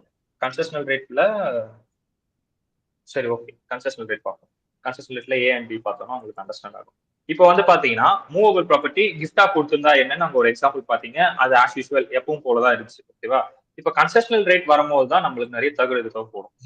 ஏன்னா கன்செஷனல் ரேட் வந்துச்சு அப்படின்னா ரெண்டு பேர் கையிலுமே எஃபெக்ட் இருக்கும். ஒருத்தங்க கையில கேபிட்டல் கெயின், இவன் கையில ஐஎஃப்ஓஎஸ் மறுபடியும் ஃபர்தரா வைத்தானா மறுபடியும் இவன் கையில கேபிட்டல் கெயின். அப்ப மொத்தம் 2 கேபிட்டல் கெயின் ஒரு ஐஎஃப்ஓஎஸ் வரும். ஓகேவா? சோ இப்போ கன்செஷனல் ரேட்டிங் வித்திருக்காங்க அப்படின்னும் போது see this case. On 10/10/2023, Kamal purchased jewelry from Kishore. Kamal வந்து கிஷோர் கிட்ட இருந்து ஜுவல்லரி பர்ச்சேஸ் பண்ணிருக்காரு. எவ்வளவுப்பா? Share market value 46. ஆனா அவர் வாங்கினது 30,000 வாங்கியிருக்காரு. ஓகேவா? கிட்டத்தட்ட ஒரு 16,000 தான் டிஃபரன்ஸ். அடுத்து Kishore has acquired such jewellery 10/4/2023 25,000. Kishore அதை எப்போ அக்வயர் பண்ணிருக்காராம்? 2023 25,000க்கு அக்வயர் பண்ணிருக்காரு. இப்போ 56/10 அப்ளிகபிள் ஆகுமா அப்படின்னு கேட்டா ரெண்டுத்துக்குமான டிஃபரன்ஸ் 16,000 தான். மோர் தென் 50,000 கேட்டா இல்ல. அப்போ ஆல் தோஸ் 56/10 வரவே வராது. கரெக்டா? So since fair market value of Chillet does not exceed 50,000, hence the provision is not applicable. Good. Okay. அப்ப இப்போ காஸ்ட் ஆஃப் அக்விசிஷன் என்ன எடுக்கிறது? இந்த இடத்துல 56/10 அப்ளிகபிள் ஆகல. அப்ப காஸ்ட் ஆஃப் அக்விசிஷன் என்ன அப்படின்னா 30,000 தான். ஓகேவா? From the actual consideration, which means actual consideration என்ன நீங்க கொடுத்தீங்களோ அதுவா தான் இருக்கும். இன்கேஸ் ஐஎஃப்ஓஎஸ் கீழ டாக்ஸபிள் ஆகுது அப்படின்னா தென் ஐஎஃப்ஓஎஸ் கீழ எவ்வளவு டாக்ஸபிள் பண்ணீங்களோ அது உங்களுக்கு காஸ்ட் ஆஃப் அக்விசிஷன் நீங்க எடுத்துப்பீங்க ஃபர்தர் சேல்ஸ் பண்ணும்போது. ஓகேவா? பட் இந்த இடத்துல நீங்க ஐஎஃப்ஓஎஸ் கீழ வரல அப்படின்னும் போது then you directly take the actual consideration for your cost of acquisition purpose. Period of holding எப்போ இருந்து ஸ்டார்ட் ஆகும்? அவர் எப்போ அக்வயர் பண்ணாரு? 10/10/2023 தான் அக்வயர் பண்ணாரு. அதுல இருந்து பீரியட் ஆஃப் ஹோல்டிங் வந்து ஸ்டார்ட் ஆயிடும். ஓகேவா? இப்போ கிஷோர் கையில அது எப்படி டாக்ஸபிள் ஆக போகுது? கிஷோர் என்ன பண்ணிருக்காரு? 30,000 ரிசீவ் பண்ணிருக்காரு. அவருக்கு என்னதான் 46,000 இருந்தாலும் 16,000 ரூபாய் லெஸ் பண்ணி 30,000 ரூபாய் டிரான்ஸ்ஃபர் பண்ணிருக்காரு. இப்போ இங்க சேல் கேபிட்டல் அசெட் மாறி இருக்கு, டிரான்ஸ்ஃபரும் ஆயிருக்கு, பிளஸ் கன்சிடரேஷனும் ரிசீவ் ஆயிருக்கு 30,000 ரூபாய். அப்போ கிஷோர் கையில வந்து என்ன நடக்கணும்? கேபிட்டல் கெயின் டாக்ஸபிள் ஆகணும். அப்போ 30,000 50C not applicable in case of movable property. You note this point. Always 53 immovable property மட்டும் தான் applicable. ஞாபகம் இருக்கா? SDV 10% அப்படின்னு தான் நம்ம படிச்சோம் 50Cக்கு. அப்போ immovable propertyக்கு 50C not applicable. எழுதி வச்சுக்கங்கடா. ஓகேவா? ஏன்னா SDV மேல மட்டும் தான் நம்ம எடுப்போம். நம்ம பார்த்தோம் 50CA அப்படியே லேண்ட் அண்ட் பில்டிங் தான். immovable property மட்டும் தான் நம்ம கேபிட்டல் கெயின் படிக்கும் போதே பார்த்தோம். ஓகேவா? So this is one of the important here highlighted. So இப்போ அடுத்து நெல் காஸ்ட் ஆஃப் அக்விசிஷன் அப்படின்னு பார்த்தோம் அப்படின்னா 25,000 2023 தான் வாங்கியிருக்காங்க. 2023 டிரான்ஸ்ஃபர் பண்ணிருக்காங்க. So that is no long term. So indexed cost of acquisition எடுக்க வேண்டிய அவசியம் அங்கே இல்லை. ஸோ 25,000 மைனஸ் பண்ணீங்க அப்படின்னா டேரக்டா 5,000 ஷார்ட் டேர்ம் கேபிட்டல் கெயின்ஸ்ல டாக்ஸபிள் பண்ணிட்டு போயிட்டே இருக்க வேண்டியதான். அடுத்து பி கேஸ். இப்போ இந்த பி கேஸ் பாத்தீங்க அப்படின்னா உங்களுக்கு புரியும் என்ன நடந்திருக்குன்னு எக்ஸாக்டா. So 10/10/2023 John purchase jewellery from his friend Giri. ஓகேவா? கிரி கிட்ட இருந்து பர்ச்சேஸ் பண்ணிருக்காங்க. ஷேர் மார்க்கெட் வேல்யூ எவ்வளவு? 66,000. ஆனா இவர் பர்ச்சேஸ் பண்ணது 30,000 பர்ச்சேஸ் பண்ணிருக்காரு. அப்படி பார்த்தாலும் இங்கேயும் 36,000 தானே வருது. 56/10 அப்ளிகபிள் ஆகாது. சரி பார்ப்போம் என்ன நடந்திருக்குன்னு. ஓகே, 36,000 டிஃபரன்ஸ் வருது. further as 1/11/2023 he also purchased silver utensils. ஓகேவா? பத்திர பொருள் அது. சோ இது ஏதோ வாங்கியிருக்கான். அதோட ஃபேர் மார்க்கெட் வேல்யூ எப்படின்னு பாத்தீங்கன்னா 1 lakh. ஓகேவா? From another friend for 75,000. So fair market value 1 lakh மதிப்புள்ளதை 75,000க்கு வாங்கியிருக்கான். சரி, ஓகே. இப்போ என்ன பண்ணிருக்காங்கன்னா இது ரெண்டுமே மூவபிள் ப்ராப்பர்ட்டி தான். ஓகே, ஸோ மூவபிள் ப்ராப்பர்ட்டி அப்படின்னும் போது இங்க டிஃபரன்ஸ் வந்து 36,000, இங்க டிஃபரன்ஸ் வந்து 25,000 இருக்கு. ஓகே, இப்போ கன்சிடர் பண்ணி பாருங்க டிஃபரன்ஸ். இது ரெண்டுத்தையும் ஆட் பண்ணா நம்மளுக்கு எவ்வளவு டிஃபரன்ஸ்? இந்த 36,000 25,000 46 56 61,000 டிஃபரன்ஸா? நீங்க நோட் பண்ண வேண்டிய ஒரு விஷயம், கேஷ்ன்றது மூவபிளா இம்மூவபிளா? நம்ம ஈவினிங் கிளாஸ்ல பார்த்தோம் நினைக்கிறேன். கேஷ் வந்து 50 movable property, which means 3 friend கிட்ட இருந்து வாங்கிருந்தான். 25,000 வாங்கினா 3 பேருக்கிட்டே சேர்த்து 75,000 50,000 தாண்டிச்சு, மொத்தம் 75,000 டாக்ஸபிள் அப்படின்னு நம்ம ஒரு பாயிண்ட் படிச்சோம் ஈவினிங் கிளாஸ்ல நினைக்கிறேன். ஈவினிங் ஆர் மார்னிங், ஈவினிங் தான் மோஸ்ட்லி. சோ இப்போ இது அப்போ கேஷ் மூவபிள்னா அதே சேம் ப்ரொவிஷன் தான் இங்க அப்ளிகபிள் ஆகும் மூவபிளுக்கு. அப்போ இவன் என்ன பண்ணிருக்கானா அதே வருஷத்துல 2 லேண்ட் வாங்கியிருக்கான். 2 லேண்டுக்குமான டிஃபரன்ஸ் இருக்கும்போது 51,000 தாண்டி இருக்கு. செப்பரேட் லேண்ட் 2 மூவபிள் ப்ராப்பர்ட்டி வாங்கியிருக்கான், ஜுவல்லரி சில்வர் யுட்டென்சில். சோ இப்படி 2 வாங்கியிருக்கும் போது ரெண்டுத்துக்குமான டிஃபரன்ஸ் ஸ்டார் மார்க்கெட் வேல்யூ எடுத்தோம் அப்படின்னா 50,000 தாண்டி இருக்கு. கரெக்டா? 61,000. இப்போ இந்த இடத்துல இதை கம்பைன் பண்ணணும். உங்களுக்கு land provision which means immovable ப்ரொவிஷன்ல மட்டும்தான் என்ன பண்ணுவீங்க, நீங்க செப்பரேட்டா பாப்பீங்க. நீங்க செக்ரிகேட் பண்ணி செப்பரேட்டா பார்க்கணும். பட் இந்த இடத்துல இங்க பொறுத்த வரைக்கும் நீங்க என்ன பண்ணணும் அப்படின்னா மூவபிள் பாயிண்ட் ஆஃப் வியூல இது ரெண்டுத்தையும் ஒண்ணு சேர்க்கணும். ஸோ ஒண்ணு சேர்த்தீங்கன்னா 61,000 விச் மீன்ஸ் இதுக்கும் இதுக்குமான டிஃபரன்ஸ் 61,000. அப்போ 56,210 அப்ளிகபிளான்னு கேட்டா எஸ் ஆப்வியஸ்லி அப்ளிகபிள், ஏன்னா மோர் தென் 50,000ல இருக்கு அப்படின்னு சொல்லிட்டு நீங்க 56,210 அப்ளிகபிள் பண்ணுவீங்க. இது புரிஞ்சுதா இப்போ இந்த சம்ல என்ன சொல்லிருக்காங்க?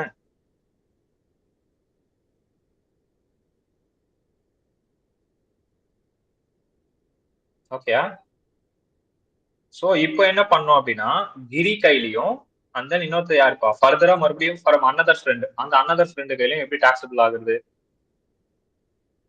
Capital gain shall be computed. However, it is to be noted that section 50 is not applicable on movable property. சரி ஓகே, கேபிட்டல் கெயின் எங்க? எங்கடா கான்சிக்வன்ஸ் இந்த ஆன்ஸ் ஆஃப் ஃப்ரெண்ட்ஸ் போட்டு சம்ம காணும் பின்னாடி.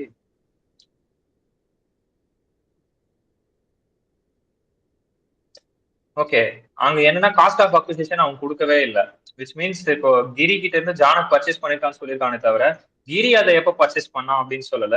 அண்ட் தென் அனதர் ஃப்ரெண்டு வந்து கொடுத்துருக்கான் அப்படின்னு சொல்லியிருக்கானே தவிர அந்த அனதர் ஃப்ரெண்டு வந்து மறுபடியும் அதை எங்க இருந்து பர்ச்சேஸ் பண்ணிருக்கான், அதாவது அது ஒரு லிங்க் இல்ல, காஸ்ட் ஆஃப் அக்விசிஷன் இல்லாதனால கேபிட்டல் கெயின் கம்ப்யூட் ஆகும் அப்படின்னு சொல்லிட்டு சம்ம முடிச்சிட்டான். கேபிட்டல் கெயின் கம்ப்யூட் ஆகும், 50C வந்து அப்ளிகபிள் ஆகாது, அப்போ கேபிட்டல் கெயின் கம்ப்யூட் ஆகும்னு சொல்லிட்டான். அவ்வளவுதான் முடிஞ்சிச்சு கஸ்டமர்ஷியல் ரேட்டுக்கும்.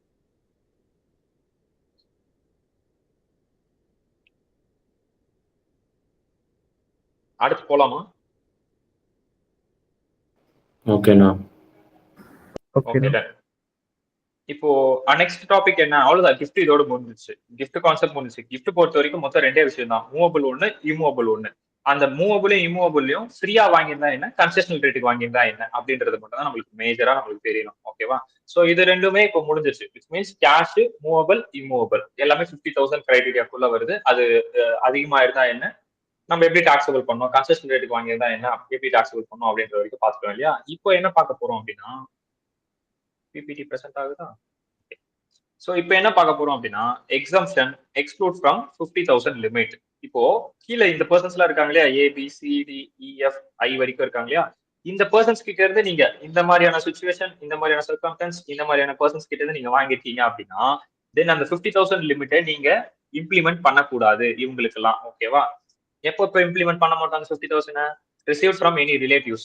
ரிலேட்டிவ் கிட்ட இருந்து ஏதாவது நம்ம வாங்குறோம், 50,000க்கு மேல நம்ம கிஃப்டாவே வாங்குறோம் அப்படின்னா தென் இந்த 50,000 லிமிட் வந்து அப்ளிகபிள் ஆகாது, எக்ஸம்ஷன் ஆயிடும். விச் மீன்ஸ் இதை நீங்க அப்ளிகபிள் பண்ணி பார்க்க வேண்டாம். ஓகேவா? அதுக்கு மேல நீங்க வாங்குறீங்கன்னா இந்த இடத்துல ஒரு எக்ஸாம்பிள் கொடுத்துருக்காங்க. இப்ப நான் சொன்னேன் இல்லையா, இப்ப என் வீட்டுல கொண்டு போய் நான் 50,000 மேல கொடுக்குறேன் அப்படின்னா அதெல்லாம் இது உள்ளே வராது நான் சொன்னேன். So that's not exemption, exempted. அந்த மாதிரி விஷயங்கள்லாம் எக்ஸம்டட் தான். ஓகேவா? பிசினஸ் ரிலேட்டடா இல்ல கேபிட்டல் கெயின் ரிலேட்டடா எதனா நடக்குது அப்படின்னா மட்டும் தான் அப்ளிகபிள் ஆகும். சோ ரிலேட்டிவ் ஏதாவது ரிசீவ் பண்றோம், ரிலேட்டிவ் கிட்ட ஏதாவது ரிசீவ் பண்றோம், இல்லைன்னா மேரேஜ் அக்கேஷனுக்கு நம்ம ஏதாவது ரிசீவ் கொடுக்குறோம். நீங்க நேற்று சொல்லிருந்தீங்களா 51,001 ரூபாய் நான் மொழி போடுவேன், அப்போ ₹1 டாக்ஸபிள் ஆகுமா மோர் தென் அப்படின்னா எக்ஸம்ஷன் லிஸ்ட் அது வந்து ஆட் ஆயிடும். ஓகேவா? அடுத்து received under will or by way of inheritance இல்லைன்னா அதாவது இந்த பரம்பரையா அந்த சொத்து மாறுறது இந்த மாதிரி ஏதாவது இருக்கு அப்படின்னா அப்போ அது 50,000க்கு மேல இருந்தாலும் ஒன்றும் பிரச்சனை இல்லை, நீங்க அப்ளிகபிள் பண்ணி பார்க்க வேண்டாம். Received in contemplations of death of the payer, so இறந்து போயிட்டாரு, அது அவருக்கு இருந்து வாங்குறோம். அதர்வைஸ் ஏதாவது ஒரு local authority receive from any local authority, receive from any fund or foundation or university or education institution or hospital or medical institution or any trust or institution under section 1023C. இந்த section 10 ஞாபகம் இருக்கா? Section 10 எல்லாமே உங்களுக்கு exemption section நான் சொல்லியிருந்தேன் கரெக்டா? உங்களோட chapter 4 அது உள்ள போயிட்டு தொலைவி பாத்தீங்கன்னா அதெல்லாம் இருக்கும் 1023C 10(2). But you have don't remember, but இப்படி ரிமெம்பர் பண்ணிக்கோங்க. லோக்கல் அத்தாரிட்டி கிட்ட இருந்து வாங்கியிருந்தா, university, education institution, medical institution, hospital இவங்க கிட்ட இருந்து நான் ஏதாவது பண்றேன் அப்படின்னா ஹாஸ்பிட்டல் போயிட்டு ஒரு 50,000 மேல செலவாகுது, 75,000 சர்ஜரி அப்படின்னா 50,000 மேல இருக்கு, 15,000 IFOS கீழே வரும், பரவாயில்லையா அப்படின்னு நான் கேட்க முடியும். அவங்ககிட்ட போயிட்டு இல்ல ஓகே கொடுங்க, கேஷாக கொடுங்க அப்படின்னு நம்ம சொல்லி தானே வாங்க முடியும். ஸோ அந்த மாதிரி ஏதாவது இருந்தா இல்ல அவங்க கிட்ட நம்ம எதனா ஃபண்ட் ரிசீவ் பண்ணிருந்தா, அது போக ஏதாவது ட்ரஸ்ட் இல்ல இன்ஸ்டிடியூஷன் ரெஜிஸ்ட்ரேஷன் 12AA அப்படிங்கிறது சேரிட்டபிள் ட்ரஸ்ட். ஓகேவா? 12AB மாறி இருக்கு இப்போ. ஸோ 12AA அப்படிங்கிறது சேரிட்டபிள் ட்ரஸ்ட் கிட்ட இருந்து நம்ம ஏதாவது ரிசீவ் பண்ணிருந்தோம்னா, அதர்வைஸ் ஏதாவது இண்டிவிஜுவல் ட்ரஸ்ட் கிரியேட் பண்ணிருக்காங்க, establish solely benefit for relative of the individual, அவரோட ரிலேட்டிவ்ஸ் விச் மீன்ஸ் இப்போ சில பேர் இருப்பாங்க, அவங்களோட அந்த ஒரு குறிப்பிட்ட ஒரு சொசைட்டி, அவங்களோட சொசைட்டி மட்டும் இம்ப்ரூவ் ஆகணும் அப்படின்றதுக்காக ஒரு இண்டிவிஜுவல் வந்து ஒரு ட்ரஸ்ட் மாதிரி கிரியேட் பண்ணி அவங்க அந்த ஒரு குரூப் ஆஃப் த பீப்புள், இப்போ ஒரு காலனில ஒரு குரூப் ஆஃப் த பீப்புள் இருக்காங்க அப்படின்னா அவங்க வந்து ஒரு ட்ரஸ்ட் மாதிரி கிரியேட் பண்ணி அவங்க அவங்களுக்காக ஸ்பெண்ட் பண்ணிப்பாங்க இல்லையா. ஸோ அந்த மாதிரி ஏதாவது இருக்கு அப்படின்னா அவங்களுக்கு அந்த 50,000 கிரைட்டீரியா எலிஜிபிள் ஆகாது. அது போக by way of transaction not recorded. எப்போ section 47 partition of HUS partition ஆகுது அப்படின்னா அப்போ நீங்க ஷேர் மார்க்கெட் வேலையை 50,000 ரூபாய்க்கு மேல இருக்கணும் அப்படின்லாம் சொல்லக்கூடாது. ஓகேவா. அது போக amalgamation, demerger, holding subsidiary company, so இந்த மாதிரி விஷயங்கள்லாம் இருக்கு அப்படின்னா ஸோ இந்த பர்சன்ஸ்க்குலாம் என்னது இந்த 50,000 லிமிட் வந்து அப்ளிகபிள் ஆகாது. ஓகேவா. அந்த டைம்ல போயிட்டு நீங்க இந்த லிமிட்டை செக் பண்ணி அதுக்கப்புறம் நீங்க அதை டாக்ஸ் பண்ணணும், இப்படி பண்ணணும், அப்படி பண்ணணுன்றதெல்லாம் ஆகாது. ஸோ அது exempted. So for those people, ஓகேவா, ஏபிசிடி ஐ வரைக்கும் ஐ திங்க் 1 2 3 4 5 6 7 8 9 பீப்புள்ஸ். ஓகேவா. ஸோ 9 பீப்புள்ஸ்க்கு வந்து டெஃபினட்டா அது வந்து எக்ஸம்ப்டட் ஆயிடும். Okay okay. இப்போ மேல வந்து ஆனா இங்க ரிலேட்டிவ் நீங்க சொன்னீங்க இல்லைன்னா அந்த ரிலேட்டிவ்க்கான டெஃபினிஷன் எனக்கு வேணும்னா இந்த ரிலேட்டிவ் நீங்க ஒரு பாயிண்ட் சொன்னீங்கல்ல ஃபர்ஸ்ட் பாயிண்ட்ல, இப்போ ரிலேட்டிவ்லாம் யார் யார் வருவாங்க அப்படின்னா இன் கேஸ் ஆஃப் இண்டிவிஜுவல் இருக்காங்க அப்படின்னா நம்ம ஒரு சேலரி அண்ட் பர்சனா இருக்கும் அப்படின்னா நம்ம ஒய்ஃப், அதை விட்டு நம்ம பிரதர்ஸ் அண்ட் சிஸ்டர்ஸ், நம்ம ஒய்ஃபோட பிரதர்ஸ் அண்ட் சிஸ்டர்ஸ், நம்ம brothers and sisters of either of the parents of individual which means பேரண்ட்ஸோட பிரதர்ஸ் அண்ட் சிஸ்டர்ஸ். அது போக லீனியன் அசெண்டன்ட், லீனியன் டிசெண்டன்ஸ், என்னோட தாத்தா பாட்டி, என்னோட பேரன் பேத்தி, அந்த மாதிரி any lineal ascendant of the spouse. அதே மாதிரி என் மாமனார் மாமியார் அவங்க சைட்ல அவங்களோட லீனியன் அசெண்டன்ட். ஓகேவா. என் மாமனார் மாமியார் அவங்க எல்லாருமே. ஸோ இவங்க எல்லாருமே. அது போக spouse refer to B to F mentioned above. Spouse of a person refer to in items B to F. இல்ல புரியல. B to F, B ல இருந்து F வரைக்கும் mentioned above.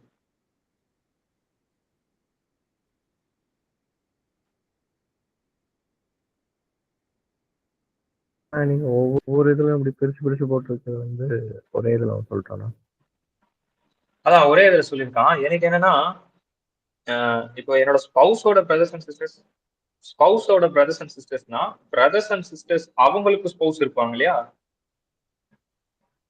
அதை இங்க சொல்ல வரானான்னு எனக்கு அந்த மாதிரி கன்ஃபியூஸ் ஆகி நின்றுட்டு இருக்கேன்.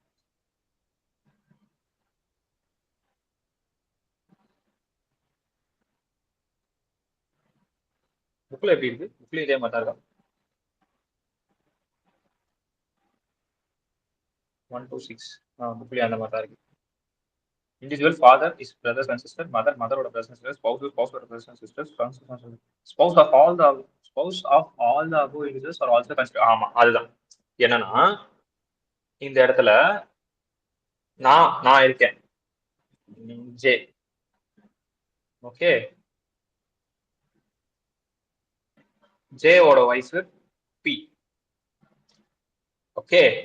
சோ என்ன நடக்குது அப்படின்னா இப்படி இருக்கு அப்படின்னும் போது இப்போ நாங்க 2 பேர் ரிலேட்டிவ், இவங்களுக்கு பிரதர்ஸ் அண்ட் சிஸ்டர்ஸ் இருப்பாங்க, இவங்க எனக்கும் ரிலேட்டிவ், எனக்கும் பிரதர்ஸ் அண்ட் சிஸ்டர்ஸ் இருப்பாங்க, அவங்க ஆல்வேஸ் எனக்கு ரிலேட்டிவ்.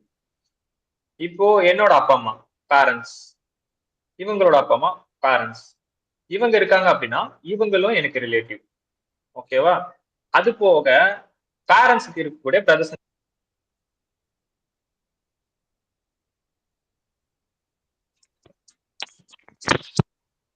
பேரண்ட்ஸ் இருக்கக்கூடிய அவங்களோட, அதாவது என்னோட சித்தி அந்த மாதிரி. ஓகேவா. இப்ப எனக்கு அப்பா அம்மா சித்தி பெரியம்மா அந்த மாதிரி இருப்பாங்க இல்லையா, சோ அவங்களுமே. ஓகேவா. அவங்களோட பிரதர்ஸ் அண்ட் சிஸ்டர்ஸ். ஓகேயா. சோ அது போக இப்போ இவங்க எல்லாம் இருந்தாங்க இல்லையா, இவங்க எல்லாருக்குமே இருக்கிற ஸ்பௌஸ் பொதுவா இவங்க எல்லாருக்குமே ஸ்பௌஸ் இருப்பாங்க இல்லையா. இப்ப என்னோட பிரதர் இருக்காங்கன்னா என் பிரதருக்கு அவங்க ஸ்பௌஸா இருப்பாங்க. இப்ப என் சிஸ்டர் இருக்காங்கன்னா என் சிஸ்டரோட ஹஸ்பண்ட் அவங்க ஸ்பௌஸா இருப்பாங்க. சோ அவங்களுமே எனக்கு யாராதான் ரிலேட்டிவ் தான். ஓகேவா. சோ இந்த ரிலேட்டிவ் கான்செப்ட்ல இத்தனை பேர் வராங்க. இப்ப புரிஞ்சுதா? இது வந்து எனக்கு நடத்தின ஒருத்தர் வந்து கோலம் போட்டு சொல்லி கொடுத்தாரு. புள்ளி வச்சுட்டு கோலம் போட்டு அந்த கோலத்தை கனெக்ட் பண்ணி சொல்லி கொடுத்தாரு. ஒரு மாதிரி அது எனக்கு எக்ஸாக்டா ஞாபகம் இல்லை. பட் ஆனா கோலம் போட்டு இந்த இண்டிவிஜுவல் இருக்காங்க, ஸோ லீனியன் அசெண்டன்ட் மேல போகணும், லீனியன் டிசெண்டன்ட் கீழே வரணும், பேரம் பேத்தி, தாத்தா பாட்டி, ஸோ அப்பா அம்மா, ஸோ அப்படி போட்டு கோலத்தை மொத்தமா போட்டு கோலத்தை கனெக்ட் பண்ணிட்டாரு.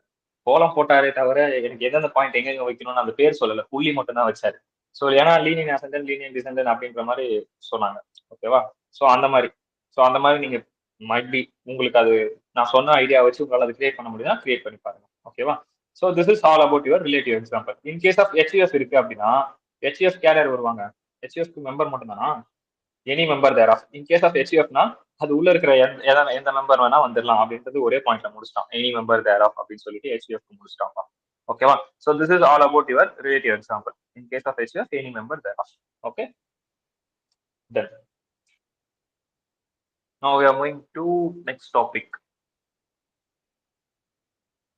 ஸோ இப்போ இது எல்லாமே நீங்க ஜஸ்ட் ஒரு கோ த்ரூ பண்ணா போதும். எனக்கு தெரிஞ்சு நீங்க ஒரு நியூஸ் பேப்பர் ரீட் கொடுக்கணும் இது எல்லாத்துக்குமே. கிஃப்ட்டை தாண்டிட்டீங்க அப்படின்னா அதுக்கப்புறம் நீங்க இதெல்லாம் ரீட் பண்ணும்போது நீங்க வந்து ஜஸ்ட் ஒரு நியூஸ் பேப்பர் ரீட் கொடுத்தா போதும். வேற ஏதாவது இதுல இம்பார்ட்டன்டா எதுனா இருக்கா? விர்ச்சுவல் டிஜிட்டல் அசெட்டுமே இன்க்ளூட் ஆகும் சொல்லிட்டு இந்த பாயிண்ட் ஒன்று கொடுத்துருக்கான். மூவபிள்ல எது எதெல்லாம் வரும்னு. ஓகேவா? இங்க இருக்கிறதுல மூவபிள் ஜேபி தாஸ் டிஏஎஸ் எஸ்பின்னு பார்த்தோம் இல்லையா? ஷேர்ஸ் எக்கானமா, shares any work of art painting. So JB DAS SP. ஓகேவா? ஸோ அதில் கிரிப்டோ கரன்சி கூட சேருன்னு சொல்லியிருக்கான் பாருங்க, இன்க்ளூடிங் கிரிப்டோ கரன்சி. ஸோ இதெல்லாம் ஜஸ்ட் ஒரு கோ த்ரூ பண்ணுங்க போகும்போது. ஏன்னா இப்போ இதுதானே ப்ரிவைல் ஆயிட்டு இருக்கு மார்க்கெட்ல. ஸோ அதனால இந்த மாதிரி கொஸ்டின்ஸ் கேட்க சான்சஸ் இருக்கு. ஓகே, ஸோ நெக்ஸ்ட் வேற என்ன பெருசா இருக்கு இதுல? நான் ஃபஞ்சிபிள் டோக்கன் இதெல்லாம் நான் ஆல்ரெடி சொன்னேன் இல்லையா? நான் ஃபஞ்சிபிள் டோக்கன்னா என்ன, அந்த மாதிரி அந்த விஷயங்களும் விர்ச்சுவல் டிஜிட்டல் அசெட் கீழே வரும். 30% டாக்ஸபிள் அப்படின்ட்டு நம்ம கேபிட்டல் கெயின் படிக்கும்போது பார்த்தோம் இல்லையா? ஸோ ஜஸ்ட் ஒரு go through. Have to remember. Approach பண்ற லெவலுக்காச்சும் உங்களுக்கு தெரியும். சடனா கேட்பான் ஒரு நியூஸ் பேப்பர் ரீடு, சடனா கேட்க சான்சஸ் இருக்கு. மைட் பி கேட்டால். ஓகே, நெக்ஸ்ட் டாபிக் என்ன அப்படின்னா 56 to 7B. 56 to 7B இருக்கா?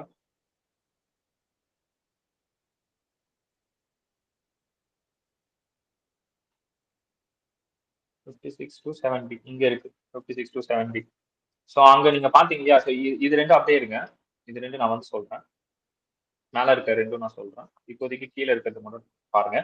இப்போ அங்க பாத்தீங்க இல்லையா? வளவளவு பெருசா இருந்துச்சு இல்லையா? அதெல்லாம் இவ்வளவுதான். இந்த 3 பாயிண்ட் தான் மொத்தமே. ஓகேவா? என்னென்ன அப்படின்னு பாத்தீங்கன்னா, it is not applicable for non resident. இந்த 56 to 7B யாருக்கு அப்ளிகபிள் ஆகாதான்? நான் ரெசிடென்ட்க்கு அப்ளிகபிள் ஆகாதான். ஒன்லி ஃபார், இது ப்ரீ லிமிடெட்ல பிரைவேட் லிமிடெட். ஓகேவா? Only for private limited companies if the company listed with NSE or company notified by central government. எப்போ அப்ளிகபிள் ஆகுமா? ஒரு பிரைவேட் கம்பெனியா இருக்கணும். அந்த பிரைவேட் கம்பெனி வந்து NSE-ல நேஷனல் ஸ்டாக் எக்ஸ்சேஞ்சில் லிஸ்டடா இருக்கணும்.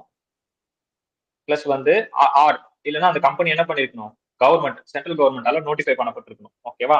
Specified fund are not taxable. சில ஸ்பெசிஃபைட் ஃபண்ட்ஸ் இருந்துச்சு அப்படின்னா, ஃபார் எக்ஸாம்பிள் இந்த இது என்னது ஸ்டார்ட் அப் வெஞ்சர் கேபிட்டல் இந்த மாதிரி ஏதாவது இருக்கு அப்படின்னா, தட் டைப் ஆஃப் ஃபண்ட் ஏதாவது இருக்கு அப்படின்னா, then that specified fund is not taxable. So இந்த 3 கண்டிஷனை சாட்டிஸ்ஃபை பண்ணாதான் இந்த இந்த 56 to 7B குள்ள வரும். இப்போ 56 to 7B என்னன்னு படிச்சு பாருங்க. Share premium in excess of fair market value, which means fair market value அப்படிங்கிறதே 10 ரூபா தான். ஆனா நம்ம பிரீமியம்ல வந்து பர் ஷேர் வந்து 12 ரூபா விற்கிறோம். அப்போ 2 ரூபா பிரீமியம்க்கு, விச் மீன்ஸ் நம்ம ரிசீவ் பண்ணிருக்கோம். பிரீமியமா நம்ம 2 ரூபா ரிசீவ் பண்ணிருக்கோம் அப்படின்னா, அந்த 2 ரூபாய்க்கு நாங்க எப்படி டாக்ஸபிள் பண்றது IFOSP-ல? எஸ் அப்கோர்ஸ் அந்த 2 ரூபா டாக்ஸபிள் ஆகும். அதுக்கான கண்டிஷன்ஸ் தான் இது. ஸோ இதெல்லாம் சாட்டிஸ்ஃபை பண்ணாதான் இது அப்ளிகபிள் ஆகும். இது அப்ளிகபிள் ஆனாதான் இந்த டிஃபரன்ஸ் அமௌண்ட்டுக்கு நம்ம எப்படி டாக்ஸபிள் பண்றது IFOSP-ல நம்ம பார்ப்போம். ஓகேவா? சம்ம போயிட்டு டேரக்டா அதுக்கப்புறம் நீங்க ப்ரொவிஷன்ஸ் பாத்தீங்க அப்படின்னா ஈஸியா இருக்கும். ஸோ கிஃப்ட்டுக்கான ப்ரொவிஷனும் அதே மாதிரி தான். உங்க புக்ல டைம் காலம் போட்டு கொடுத்துருப்பான். இப்போ ஜஸ்ட் நீங்க கோ த்ரூ பண்ணீங்கன்னாலே உங்களுக்கு அண்டர்ஸ்டாண்ட் ஆகும். So before that I directly go to the sum. So டேரக்டா நீங்க ப்ரொவிஷன் இன்வெஸ்டிகேஷன் எடுத்துக்கோங்க. Examine the applicability of 56 to 7B எந்தெந்த இடத்துலாம் அப்ளிகபிள் ஆகுது அப்படின்றத பார்க்க போறோம். ஸோ இதுல வந்து என்னன்னா உங்களுக்கு மொத்தம் 3 வேல்யூ இருக்கும். Face value, fair market value, actual consideration. ஓகேவா?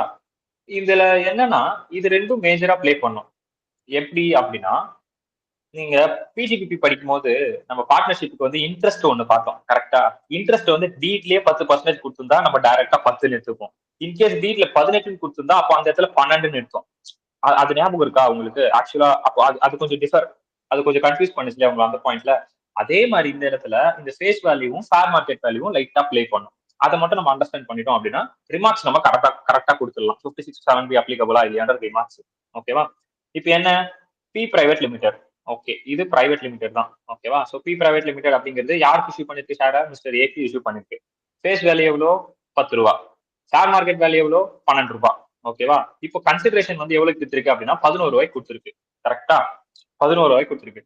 ஆனா நீங்க என்கிட்ட என்ன சொன்னீங்கன்னா, ஷேர் மார்க்கெட் வேல்யூவை விட ஆக்சுவல் கன்சிடரேஷன் கம்மியா இருக்கு அப்படின்னா டிஃபரன்ஸ், விச் மீன்ஸ் இப்போ இங்க 12 ரூபானா இது 11 ரூபாய் ஆக்சுவல் கன்சிடரேஷன், எனக்கு வந்து 1 ரூபாய் டிஃபரன்ஸ் வருதுன்னா அப்ப இது 1 ரூபாய் டிஃபரன்ஸ் ஐஎஃப்ஓஎஸ்கில போகணும் தானே அப்படின்னு நீங்க கேட்கலாம். பட் ஆனா இங்க என்ன அப்படின்னு பாத்தீங்கன்னா ஃபேஸ் வேல்யூ வந்து பாத்தீங்கன்னா 10 ரூபா இருக்கு, கன்சிடரேஷனா அவன் ரிசீவ் பண்ணது 11 ரூபா தான் இருக்கு. ஃபேர் மார்க்கெட் வேல்யூ 12 ரூபாய் இருக்கு, 12 ரூபாய் விட 1 ரூபாய் கம்மியா கொடுத்துருக்கான். இப்படி கம்பேர் பண்ணி பாருங்க. சாரி, நான் மேல சொல்லும்போது மாத்தி சொல்லிட்டேன். இது ஃபேர் மார்க்கெட் வேல்யூல ஃபேஸ் வேல்யூ. ஃபேஸ் வேல்யூ 10 ரூபாய், ஆக்சுவல் கன்சிடரேஷன் 11 ரூபாய். இப்பதான் இன்க்ரீஸ் ஆகுது, ஏன்னா 12 ரூபாய் மைனஸ் பண்ணா 1 ரூபாய் லிஸ்ட்ல தானே போகுது. 1 ரூபாய் இன்க்ரீஸ் ஆயிருக்கு. விச் மீன்ஸ் கன்ஃபியூஸ் ஆவானுங்களே. ஒரே நிமிஷம்.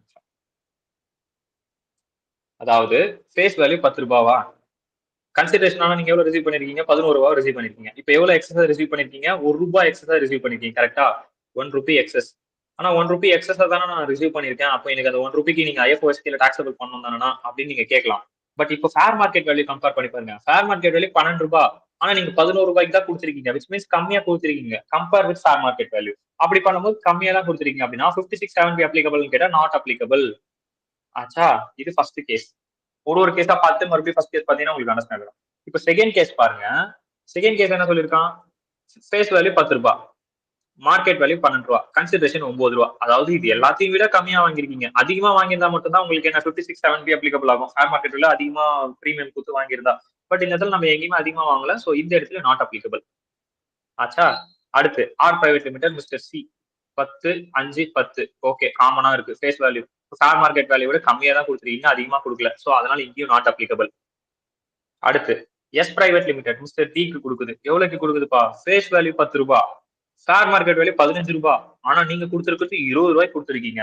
எவ்வளவு எக்ஸஸா கொடுத்துருக்கீங்க? இது ரெண்டுத்தையும் கம்பேர் பண்ணும்போது 5 rupees எக்ஸஸா கொடுத்துருக்கீங்க. ஃபேர் மார்க்கெட் வேல்யூ கூட கம்பேர் பண்ணும்போது 5 rupees எக்ஸஸா கொடுத்துருக்கோம் அப்படின்னா 5 rupees per share shall be considered as an income in the hands of S private limited 56(2)(7)B applicable. So இந்த கேஸ்ல எப்படி அப்ளிகபிள் ஆச்சுன்னு தெரிஞ்சுச்சா? 57(2)(6)B. இப்போ அடுத்து டி பிரைவேட் லிமிடெட் மிஸ்டர் இ நான் ரெசிடென்ட். நான் ரெசிடென்டா இருந்தா இது அப்ளிகபிள் ஆகுமா? It's not applicable. இது நாட் அப்ளிகபிள் தான் வரணும். ஏன் அப்ளிகபிள் போட்டிருக்கான்?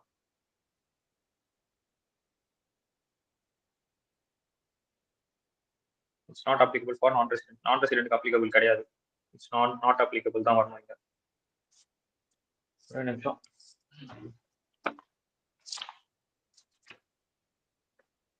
ஆனா அது இண்டிவிஜுவல் தானா? மிஸ்டர் இ இண்டிவிஜுவல் தானே? நம்ம கம்பெனிக்கு என்ன பார்த்துட்டு இருக்கோம்? இல்ல கம்பெனி தான் ஷேர் இஷ்யூ பண்ணுது. ஓகே, இல்ல கம்பெனி பிரைவேட் லிமிடெடா இருந்து பர்சன் இஷ்யூ பண்ற பர்சன், அதாவது இஷ்யூ பண்ற பர்சன் நான் ரெசிடென்டா இருந்தா நாட் அப்ளிகபிள். ஒரு நிமிஷம்.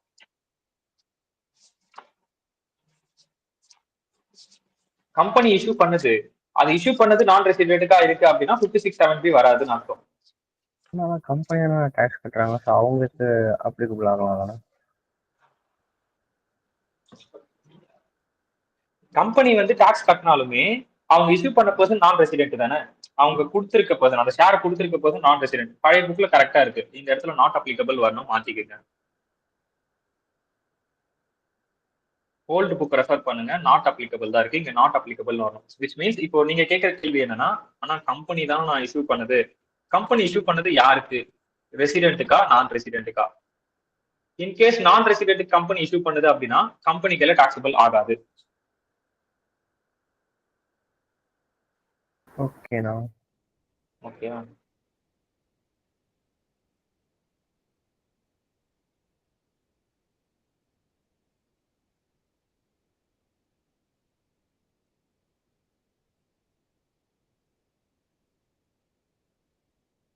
ஓகே, ஸோ இங்க வந்து நாட் அப்ளிகபிள் தான். இதை நீங்க எழுதிக்கங்க நீங்க மேல. ஓகேவா? Here it was not applicable. Okay, அடுத்து இப்போ நெக்ஸ்ட் நம்ம என்ன நெக்ஸ்ட் क्वेश्चन என்ன அப்படின்னு பாத்தீங்கன்னா U private limited. U private limited யாரை கொடுத்திருக்கான்? Mister F. Okay, is a resident. என்னப்பா ஃபேஸ் வேல்யூ எவ்வளவுப்பா? 10. Share market value 9. இங்க வந்து 11 ரூபாய்க்கு வித்திருக்கான். விச் மீன்ஸ் இப்போ ஃபேர் மார்க்கெட் வேல்யூ கம்மியா இருக்கு, ஃபேஸ் வேல்யூவோட. ஓகே, ஷேர் மார்க்கெட் வேல்யூ 9 ரூபாய், ஆனா இந்த இடத்துல 11 ரூபாய்க்கு வித்திருக்கான். ஆல்மோஸ்ட் எவ்வளவு எக்ஸஸா போயிருக்கு? 2 rupees எக்ஸஸா போயிருக்கு இல்லையா? எல்லாமே தப்பா இருக்குடா.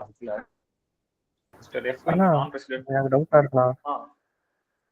இப்போ இதே தான் அங்க இந்த ஆர் பிரைவேட் லிமிடெடும் பண்ணியிருக்கான். அவனுக்கு மட்டும் நாட் அப்ளிகபிள் போட்டிருக்காங்க. எங்க பண்ணிருக்கான்னு சொல்றீங்க? அந்த ஆர் பிரைவேட் லிமிடெட்னா 3வது இருக்குண்ணா. ஆர் பிரைவேட் லிமிடெடா? ஆமாங்கண்ணா. இல்ல அது ஃபேஸ் வேல்யூக்கு ஈக்குவலா இருக்குல்ல. ஃபேஸ் வேல்யூ அதுவும் கம்பேர் பண்ணி பாருங்க. 10 ரூபா 10 ரூபா. இங்க ஃபேஸ் வேல்யூ இதுவும் கம்பேர் பண்ணி பாருங்க. 11 ரூபாய் எக்ஸ்ட்ராவா இருக்கு. 1 ரூபாய் எக்ஸ்ட்ராவா இருக்குல்ல, அதனால அப்ளிகபிள். விச் மீன்ஸ் அப்ப எவ்வளவுக்கு அப்ளிகபிள் ஆகும்னா 1 ரூபிக்கு தான் வரணும். பட் இங்க ஏன் அவன் மென்ஷன் பண்ண எனக்கு தெரியல. ₹1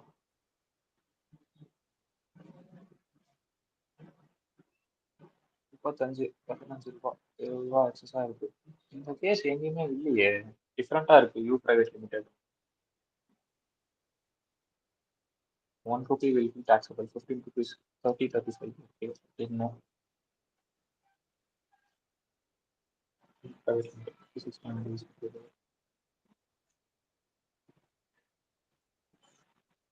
not applicable. மிஸ்டர் அப்ளிகபிள் ஆயிருக்கு. இல்ல இங்க அப்ளிகபிள் ஆகுது. என்னன்னா அந்த ₹1க்கு அப்ளிகபிளா இருக்கும், அவன் அதை மென்ஷன் பண்ணல. ஓகே, பழைய புக்கு இதுக்கு அப்படியே டிஃபரெண்டா இருக்கலாம். இந்த இடத்துல வந்து ₹1க்கு வந்து அப்ளிகபிள் ஆகணும். ஏன், என்ன என்ன ரீசன் அப்படின்னா, எனக்கு தெரிஞ்சு ₹1 or 2 ஏன்டா அப்படி கொடுத்துருக்கீங்க?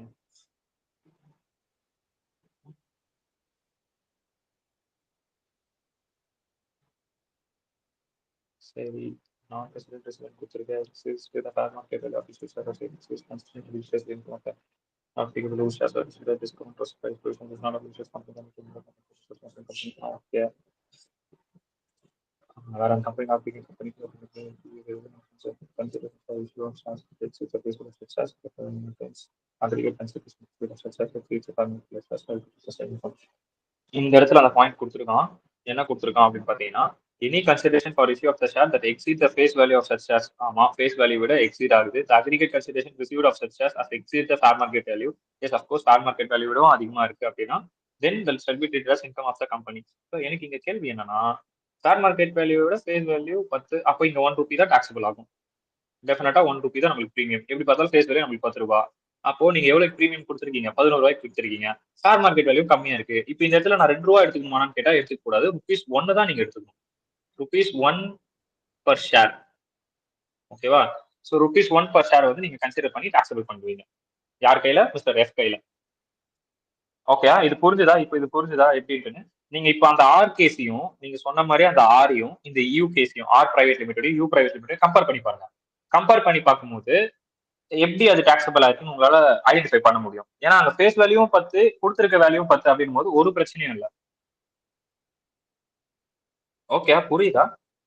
ரெண்டுத்தையும் கம்பேர் பண்ணி பார்க்கும்போது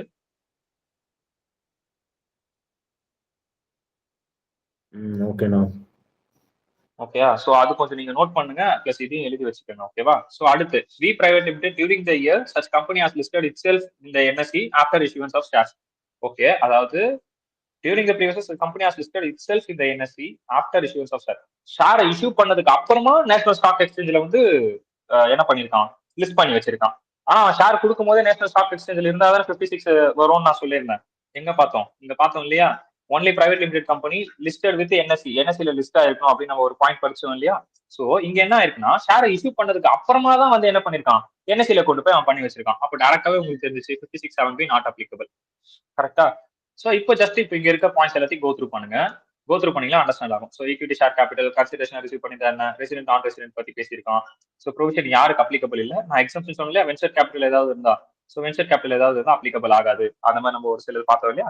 சோ அதுதான் இங்க கொடுத்துருக்கான். That are called as specified fund அப்படின்னு சொல்லியிருக்கோம். ஸோ ஜஸ்ட் ஒரு நியூஸ் பேப்பர் ரீட் கொடுத்துட்டு உங்களுக்கு இந்த 56(2)(7)B எங்க அப்ளிகபிள் ஆகும், அப்ளிகபிள் ஆகாதுன்னு பாத்துக்கோங்க. ஓகேவா? ஆனா இங்க இடத்துல such receive consideration against such share from person resident or non resident.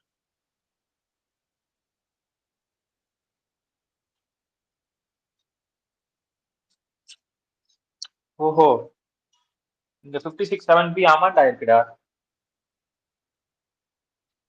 Is amended. உங்க புக்ல அமெண்டட் இருக்கா? இந்த மாதிரி இருக்கா? ரெசிடென்ட் ஆர் நான் ரெசிடென்ட் இருக்கா? நான் ஹைலைட் பண்ணிருக்கேன் அந்த பாயிண்ட் உங்க புக்ல இருக்கா?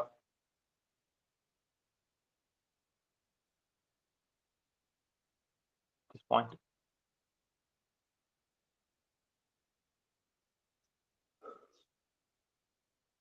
இருக்கா உங்க புக்ல ரெசிடென்ட் ஆர் நான் ரெசிடென்ட் அப்படியே பின்னாடி திரும்பி பாருங்க. அமெண்ட் ஆயிருக்குன்னு மென்ஷன் பண்ணிருக்கானா உங்க புக்ல? புது புக்ல இருக்குண்ணா. புது புக்ல இருக்கா? மத்தவங்க புக்ல இல்லையோ? பழைய புக்ல? இல்லண்ணா. ஓகே, அப்ப அமெண்ட் ஆயிருக்கு. இது அமெண்ட்மெண்ட் ஆயிருக்கு. Resident or non resident include பண்ணிருக்கான். So that's why they given here. இந்த இடத்துல அவன் அதனாலதான் ரெசிடென்ட்டுக்கும் அப்ளிகபிள்னு கொடுத்துருக்கான். சாரி, நான் ரெசிடென்ட்டுக்கும் அப்ளிகபிள்னு கொடுத்துருக்கான். ஓகேவா? அமெண்ட் ஆயிருக்கு புக். ஓகேவா? ஸோ நோட் பண்ணிக்கங்க, எழுதி வச்சுக்கோங்க. இல்ல புக் இல்லாதவங்க எழுதி வச்சுக்கோங்க. ரெசிடென்ட் ஆர் நான் ரெசிடென்ட் ரெண்டுத்தையும் இந்த இடத்துல இன்க்ளூட் பண்ணி வச்சிருக்கான். ஓகேவா? ஸோ அது அமெண்ட் ஆயிருக்கு, அதை நோட் பண்ணிக்கோங்க.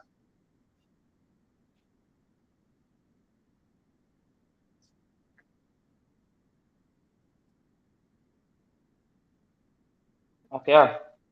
நெக்ஸ்ட் மூவ் ஆகலாமா ஃபர்தரா?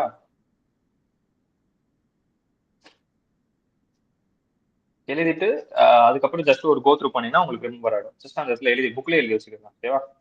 ஸோ நெக்ஸ்ட் என்ன, நம்ம அடுத்து அங்க ஃபர்ஸ்ட் ஐஎஃப்ஓஎஸ் படிக்கும்போது நான் சொல்லியிருந்தேன் உங்களுக்கு பேசிக்ஸ்ல காம்பன்சேஷன் இல்ல என்எஸ்டி காம்பன்சேஷன் நம்ம ரிசீவ் பண்றோம் அப்படின்னா அதுக்கு நம்ம ஏதாவது ஒரு இன்ட்ரெஸ்ட் மாதிரி ரிசீவ் பண்ணுவோம்பா அப்படின்ற மாதிரி நான் சொல்லியிருந்தேன். விச் மீன்ஸ் கம்பல்சரி அக்விசிஷன் பண்ணிட்டான், ரயில்வே ட்ராக் போறோம்னு சொல்லிட்டு அக்வைர் பண்ணிட்டான்.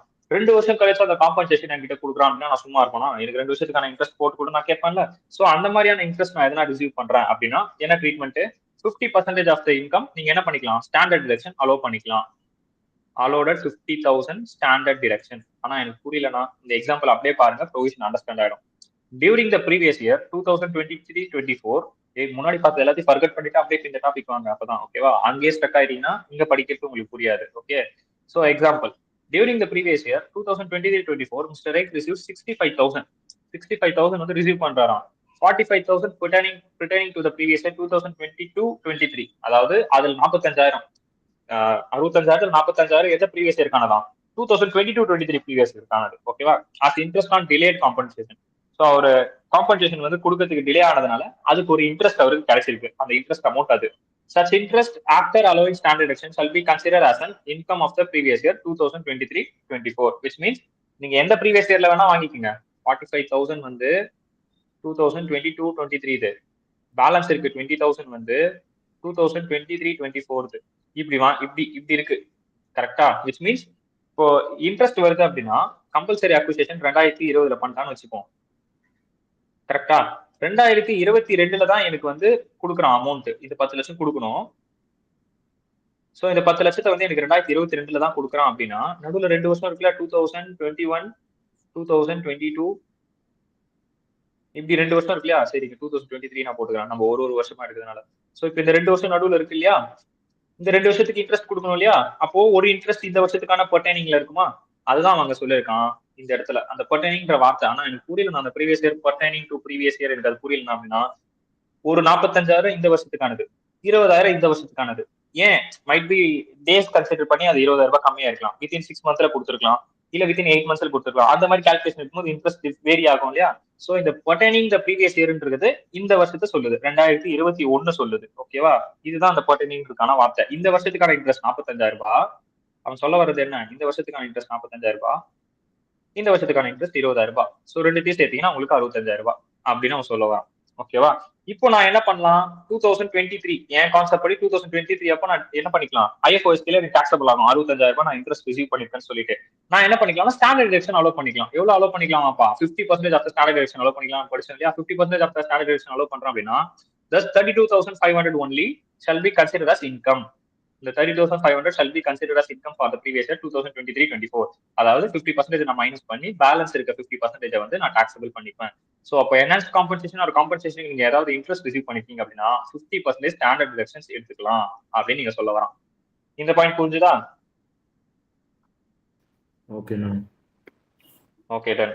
சோ அதுக்கப்புறம் இது நார்மல் தான். ஸ்டாஃப் வெல்ஃபேர் வந்து பாத்தீங்கன்னா உங்களுக்கு contribution toward staff welfare fund, which means provident fund, superannuation fund, employee fund. இது பிஜிபிபி கீழே வரல அப்படின்னா நம்ம என்னன்னு பார்த்தோம்?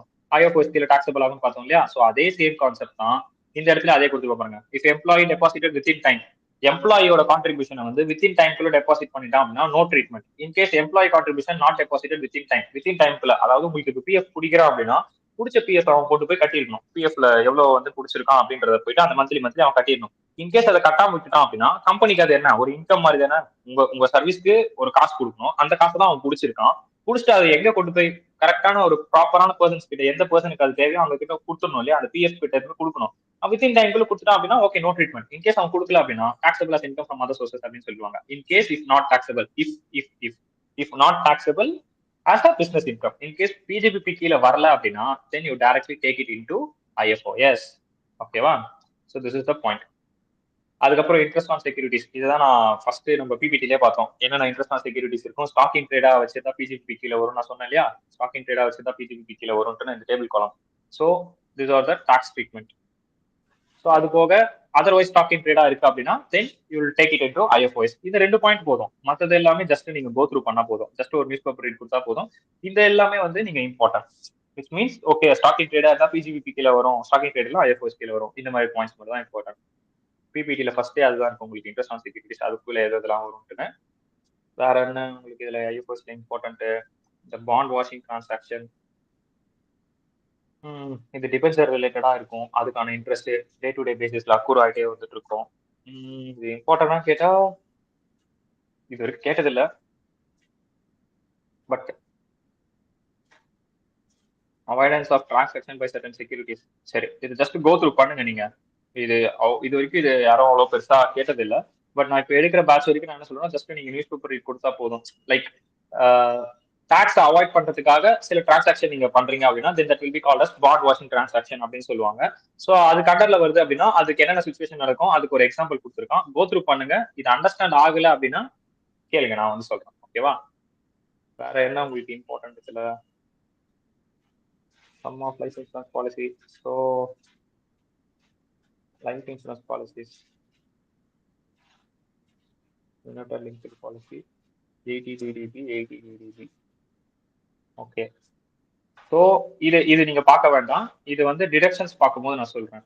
Deductions 80s series, 80s D deduction இருக்கு. 80 டி சீரிஸ்ல இந்த டிடக்ஷன் வரும். நான் உங்களுக்கு அங்க சொல்றேன் இது. ஓகேவா? எந்த ப்ரீவியஸ் இயர்ல என்ன பண்ணிருக்கணும்னு.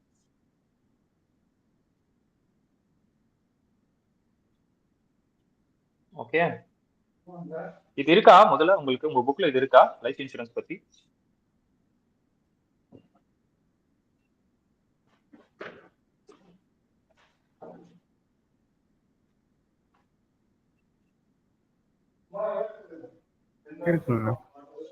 இருக்கா? சரி, ஓகே. சரி, அப்போ நம்ம வந்து இத பார்ப்போம். இத பார்த்துட்டே போவோம். எதுக்கு அப்புறம்னா இன்சூரன்ஸ் இந்த பாண்ட் வாஷிங் டிரான்சாக்ஷனுக்கு அப்புறமா இருக்கு சம் ரிசீவ் அந்த லைஃப் இன்சூரன்ஸ் பாலிசி. ஸோ இது இல்லையா? இப்போ நம்ம பார்த்தோமா, என்ன படிச்சோம்னா இன்ட்ரெஸ்ட் ஆன் செக்யூரிட்டிஸ் பார்த்தோம். இன்ட்ரெஸ்ட் ஆன் செக்யூரிட்டிஸ் டிடிஎஸ் வரும்ன்றதான் சொல்லியிருந்தா கிராஸ் அவுட் பண்றது இதெல்லாம் நம்ம ஆல்ரெடி பிபிடில பார்த்தோம் இல்லையா. ஸோ அதனால நான் அதை நியூஸ் பேப்பர் ரீட் பண்ணிக்கன்னு நான் சொல்லிட்டேன். ஸோ அதுக்கப்புறம் இந்த பாண்ட் வாஷிங் டிரான்சாக்ஷன் வந்து டு அவாய்ட் சர்டன், அதாவது சில செக்யூரிட்டிஸ்ல நீங்க இன்வெஸ்ட் பண்ணி டாக்ஸ் அவாய்ட் பண்றதுக்காக நீங்க பண்ணிருக்கீங்க, then that will be considered bond washing transaction. அதுக்கு ஒரு எக்ஸாம்பிள் இங்கே கொடுத்துருக்கோம், அதை கோ த்ரூ பண்ணுங்கன்னு சொன்னேன். மைட் பி அண்டர்ஸ்டாண்ட் ஆகலாம் சொல்றேன். கீழே வந்து டைரக்டா லைஃப் இன்சூரன்ஸ், அது கீழே அது இல்லையே. லைஃப் இன்சூரன்ஸ் பாலிசி இல்லையா? பின்னாடி எங்க கொடுத்துருக்காங்க 56 to 13. அது பழைய புக்ல இல்ல, உங்க புக்ல எங்கயாவது இருக்கான்னு பாருங்க. இல்லண்ணா, இங்க டைரக்டா income and deep discount bond தான் போட்டுருக்காங்க. டைரக்டா இன்சூரன்ஸ் பாலிசி இல்ல. ஆமாங்க, அந்த இது இல்ல. அதுதான் நானும் பார்த்தேன், என்னடா புதுசா ஆட் பண்ணிருக்காங்க. புது புக்ல ஆட் ஆயிருக்கு. வேற யாருன்னா புது புக்ல வச்சு இது ஆட் ஆயிருக்கா?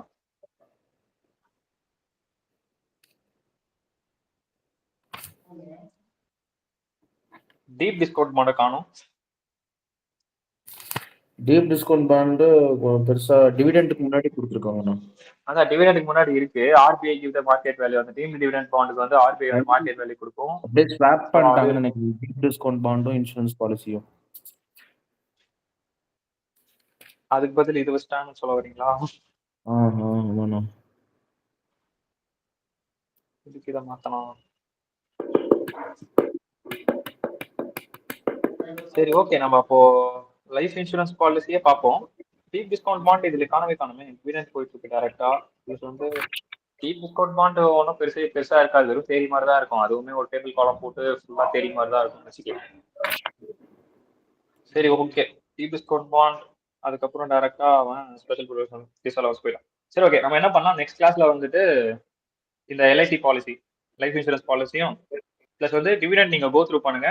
டிவிடெண்ட் வந்து ஆல்ரெடி ஃபுல் அண்ட் ஃபுல் தேதி தான். பிளஸ் அந்த 20% டிடக்ஷன்ஸ் வந்து நம்ம நேற்று மார்னிங்கே பார்த்தோம் இல்லையா? ஸோ அது ஒரு டிடக்ஷன்ஸ் நீங்க கொடுத்துட்டீங்க அப்படின்னா அதுக்கப்புறம் சில ஸ்பெசிபிக் டிஸ்அலவன்சஸ், அதுக்கப்புறம் டீம்டு ப்ராஃபிட். ஸோ இதை மட்டும் கம்ப்ளீட் பண்ணோம் அப்படின்னாலே ஐஎஃப்ஓஎஸ் ஓவர். அதுக்கப்புறம் ஜெனரல் ரெஜிஸ்ட்ரேஷன் வந்துருச்சு. ஸோ மொத்தம் 3 டாபிக் பெண்டிங் இருக்கு ஐஎஃப்ஓஎஸ்ல. அதுக்கு முன்னாடி இருக்க டாபிக்லாம் நீங்க கோ த்ரூ பண்ணுங்க. ஜஸ்ட் இதெல்லாம் நியூஸ் பேப்பர் ரீட் கொடுங்க. பிளஸ் அந்த கிஃப்ட் அந்த சம்ம மட்டும் நீங்க ப்ராப்பரா பார்த்தாகணும். கிஃப்ட்ன்ற கான்செப்ட், அந்த கான்செப்ட்ல இருக்கக்கூடிய போர்ஷன்ஸ் எல்லாத்தையும் ப்ராப்பரா பாருங்க. கோ த்ரூ பண்ணீங்கன்னா இந்த 3 டாபிக்ஸ் முடிச்சுட்டு வில் கம்ப்ளீட் அவர் ஐஎஃப்ஓஎஸ். நாளைக்கு செஷன்ல முடிஞ்சிடும் IFoS. So IFoS முடிஞ்சுன்னா we completed that 5 ஹெட்ஸா, ஒரு 5 நெருப்பு காத்து பூமின்னு சொல்லுவாங்களே, அது என்ன 5 பஞ்சபூதங்கள்.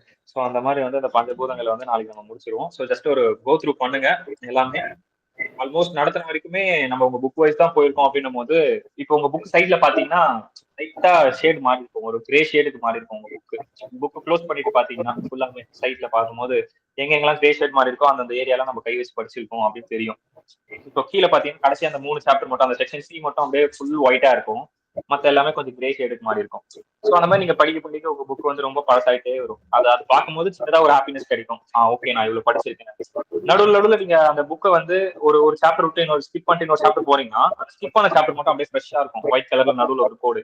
அது கீழே இருக்க சாப்டர் எல்லாம் கொஞ்சம் பிளாக் கலர் ஆயிடும். அது பாத்துருக்கீங்களா யாராவது புக்ல? இப்ப யாராவது பாக்குறீங்களா அந்த மாதிரி? இருக்குண்ணா, ஒரு மாதிரியா தான் இருக்கு.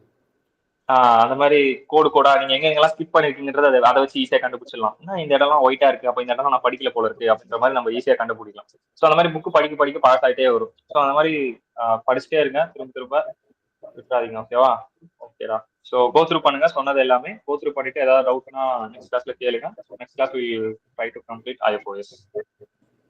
ஓகேவா? Okay done. ஓகேடா. Okay done. Then thank you and then thanks for your patience. Thank you. Thank you, Nam. Bye. Thank you. Bye. Thank you, Nam. Thank you, Rama. Thank you. Thank you, Nam. Thank you.